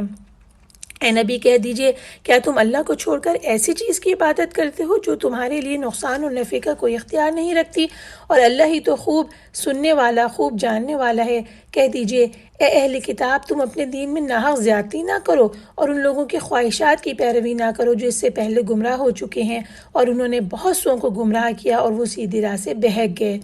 بنی اسرائیل میں سے جو لوگ کافر ہوئے ان پر داؤد اور عیسیٰ ابن مریم کی زبان سے لعنت کی گئی۔ یہ اس وجہ سے ہوا کہ انہوں نے نافرمانی کی اور وہ حد سے گزر جاتے تھے۔ وہ ایک دوسرے کو برے کام سے منع نہیں کرتے تھے کہ انہوں نے وہ خود کیا ہوتا تھا، بہت برا تھا جو وہ کرتے تھے۔ آپ ان میں سے بہتوں کو دیکھیں گے کہ وہ ان لوگوں سے دوستی کرتے ہیں جنہوں نے کفر کیا۔ بہت برا ہے جو ان کے نفسوں نے ان کے لیے آگے بھیجا کہ اللہ ان سے ناراض ہو گیا اور وہ ہمیشہ عذاب میں رہنے والے ہیں۔ اور اگر ایسا ہوتا کہ وہ اللہ پر اور اس کے نبی پر ایمان لے آتے اور اس پر ایمان لاتے جو اس کی طرف نازل کیا گیا تو ان کافروں کو دوست نہ بناتے، لیکن ان میں سے زیادہ تر لوگ نافرمان ہیں۔ اے نبی یقیناً آپ لوگوں میں اہل ایمان سے عداوت رکھنے میں سخت ترین یہودیوں اور مشرکوں کو پائیں گے، اور اہل ایمان سے دوستی رکھنے میں قریب ترین ان لوگوں کو پائیں گے جنہوں نے کہا بے شک ہم نصارہ ہیں۔ اس کی وجہ یہ ہے کہ بے شک ان میں سے کچھ پڑھے ہوئے عبادت کرنے والے ہیں، کچھ دنیا سے الگ تھلگ رہنے والے ہیں، اور یہ کہ وہ غرور نہیں کرتے۔ سورہ مائدہ کی آیت نمبر 82 پر چھٹا پارہ اختتام پذیر ہوتا ہے، اور کل سے انشاءاللہ 83 آیت سے لے کر مائدہ کے اختتام تک کریں گے، اور 7واں پارہ ہمارا شروع ہوگا، اور انشاءاللہ اس کی تشریح کرتے ہوئے ہم ان نکات کو جو کہ آج ہم نے پڑھے ہیں اس کو بھی اس تشریح میں لے آئیں گے۔ اللہ تعالی ہمیں پھر ملنے کی توفیق عطا فرمائے۔ سبحانک اللہم و بحمدک نشہد ان لا الہ الا انت نستغفرک و نتوب الیک۔ السلام علیکم ورحمۃ اللہ وبرکاتہ۔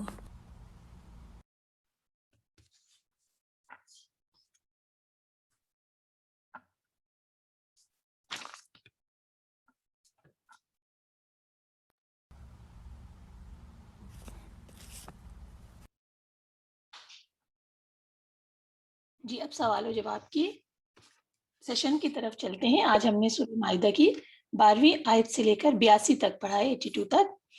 اس میں پہلا سوال یہ پوچھا جا رہا ہے کہ بنی اسرائیل سے جو پختہ عہد لیا گیا تھا اس کے نکات بتائیے، انہوں نے عہد کے ساتھ کیا معاملہ کیا اور اس کی انہیں کیا سزا ملی۔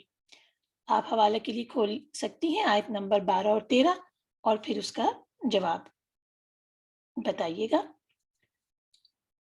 آپ میں سے کون بتانا چاہتی ہیں اپنا ہاتھ اٹھا لیجیے گا۔ ام عنایہ نام سے جو ہیں وہ اپنا مائک کھول لیجیے۔ جی ام عنایہ نام سے جو ہیں وہ اپنا مائک کھول لیجیے۔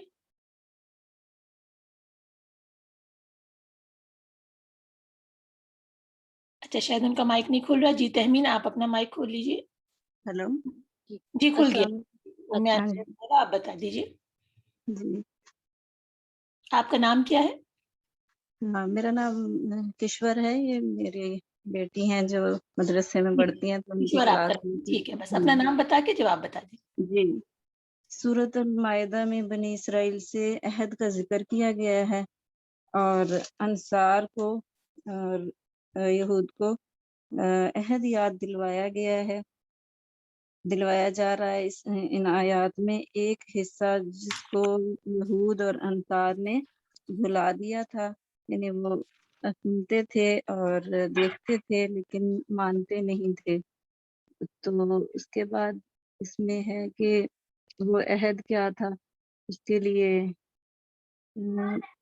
12 نقیب کا بھی ذکر ہے اس میں کہ 12 نقیب مقرر کیے گئے۔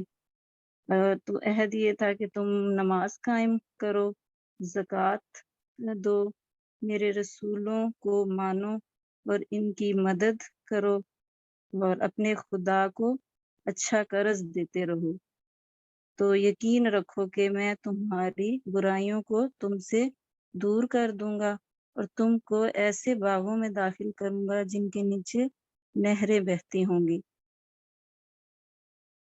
بالکل ٹھیک، بہت اچھا، آپ نے بتایا، آپ کا جواب ہو گیا۔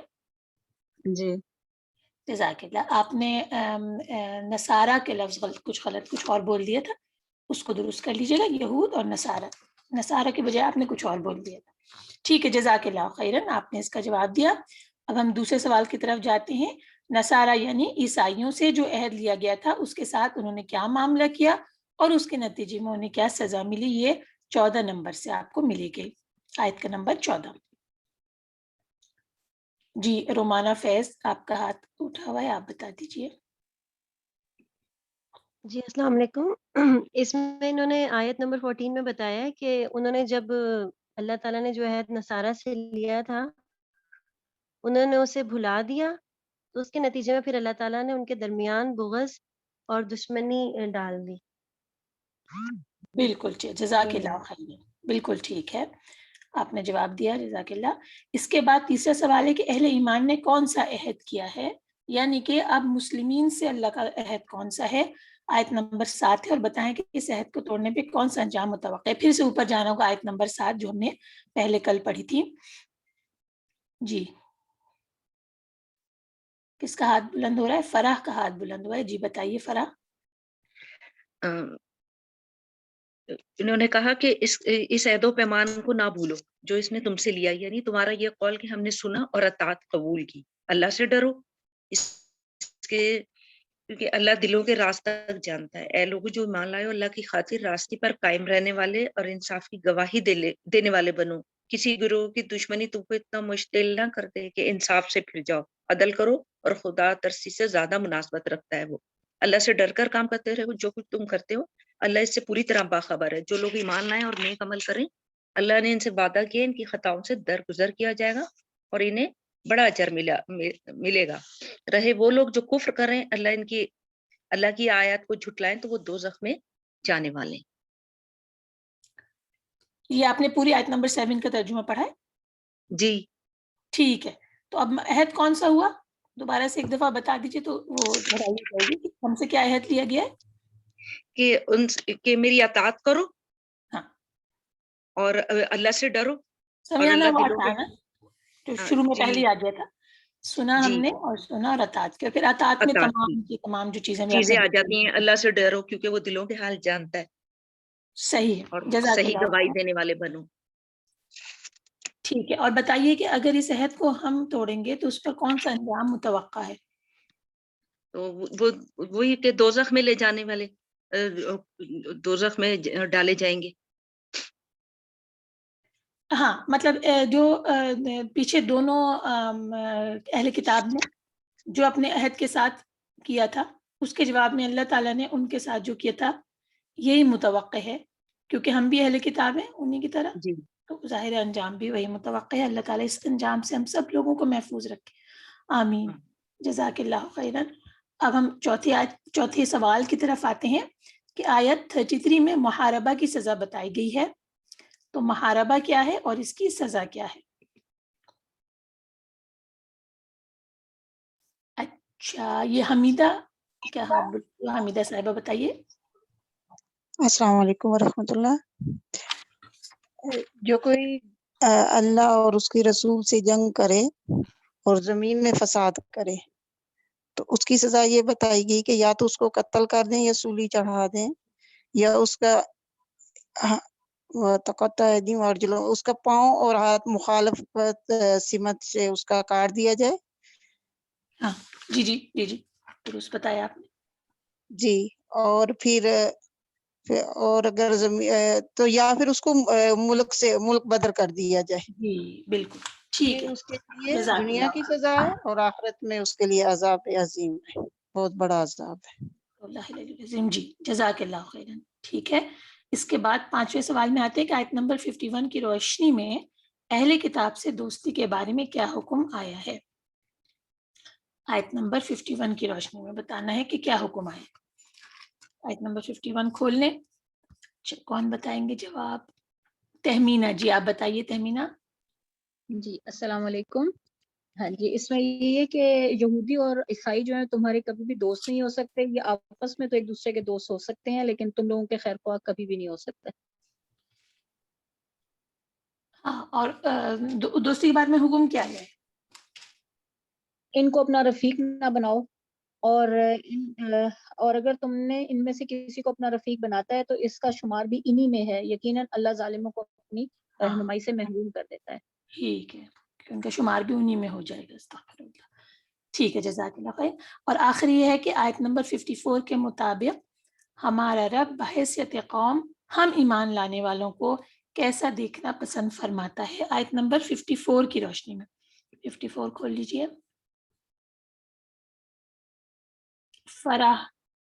فراح بتائیں گی؟ جی بتائیے۔ جی السلام علیکم۔ وعلیکم السلام۔ جی آیت 54 کے مطابق ہمارا رب بحیثیت قوم ہم ایمان والوں کو ایسے دیکھنا چاہتا ہے جس کے دل میں اللہ کی محبت ہو، اور اللہ کی محبت ایسی ہو کہ اللہ ہم کو محبوب ہو اور ہم اللہ کو۔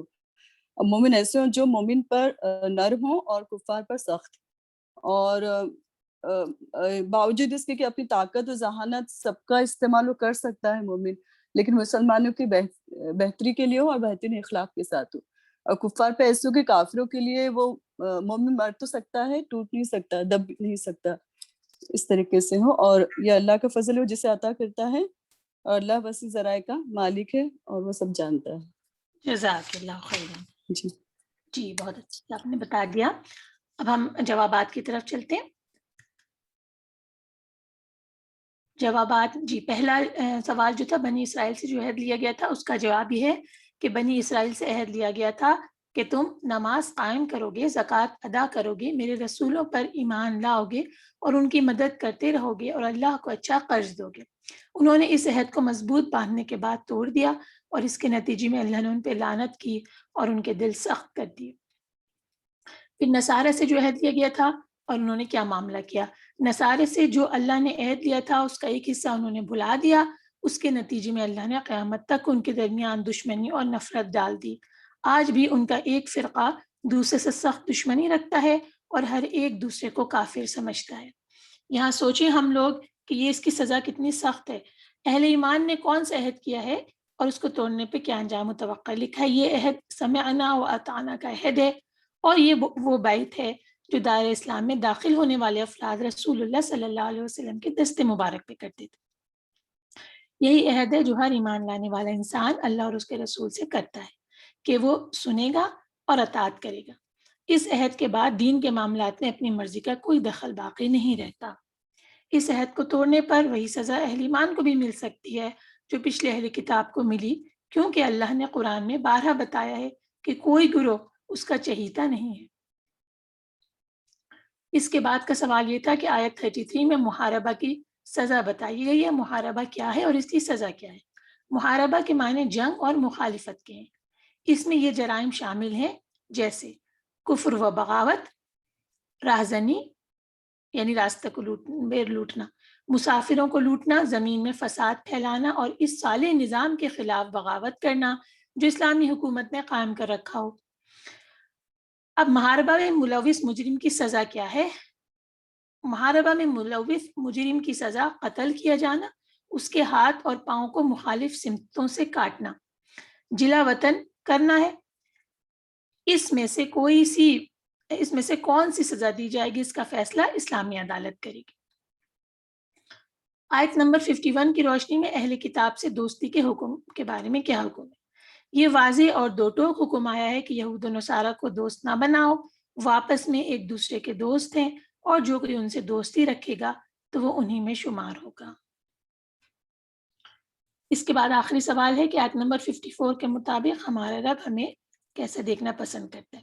تو ایمان والوں کی کیا صفات ہیں جو آیت نمبر 54 میں آئی؟ جو اللہ سے محبت کرتے ہوں اور اللہ ان سے محبت کرتا ہو، جو مومنوں کے لیے نرم ہو اور کافروں پر سخت ہوں، جو اللہ کی راہ میں جہاد کریں اور کسی ملامت کرنے والے کی ملامت سے نہ ڈریں۔ ہم اللہ سے دعا کرتے ہیں کہ اللہ تعالیٰ میں اسے مومن بندوں میں شامل فرمائے۔ آمین۔ وآخر دعوانا الحمدللہ رب العالمین۔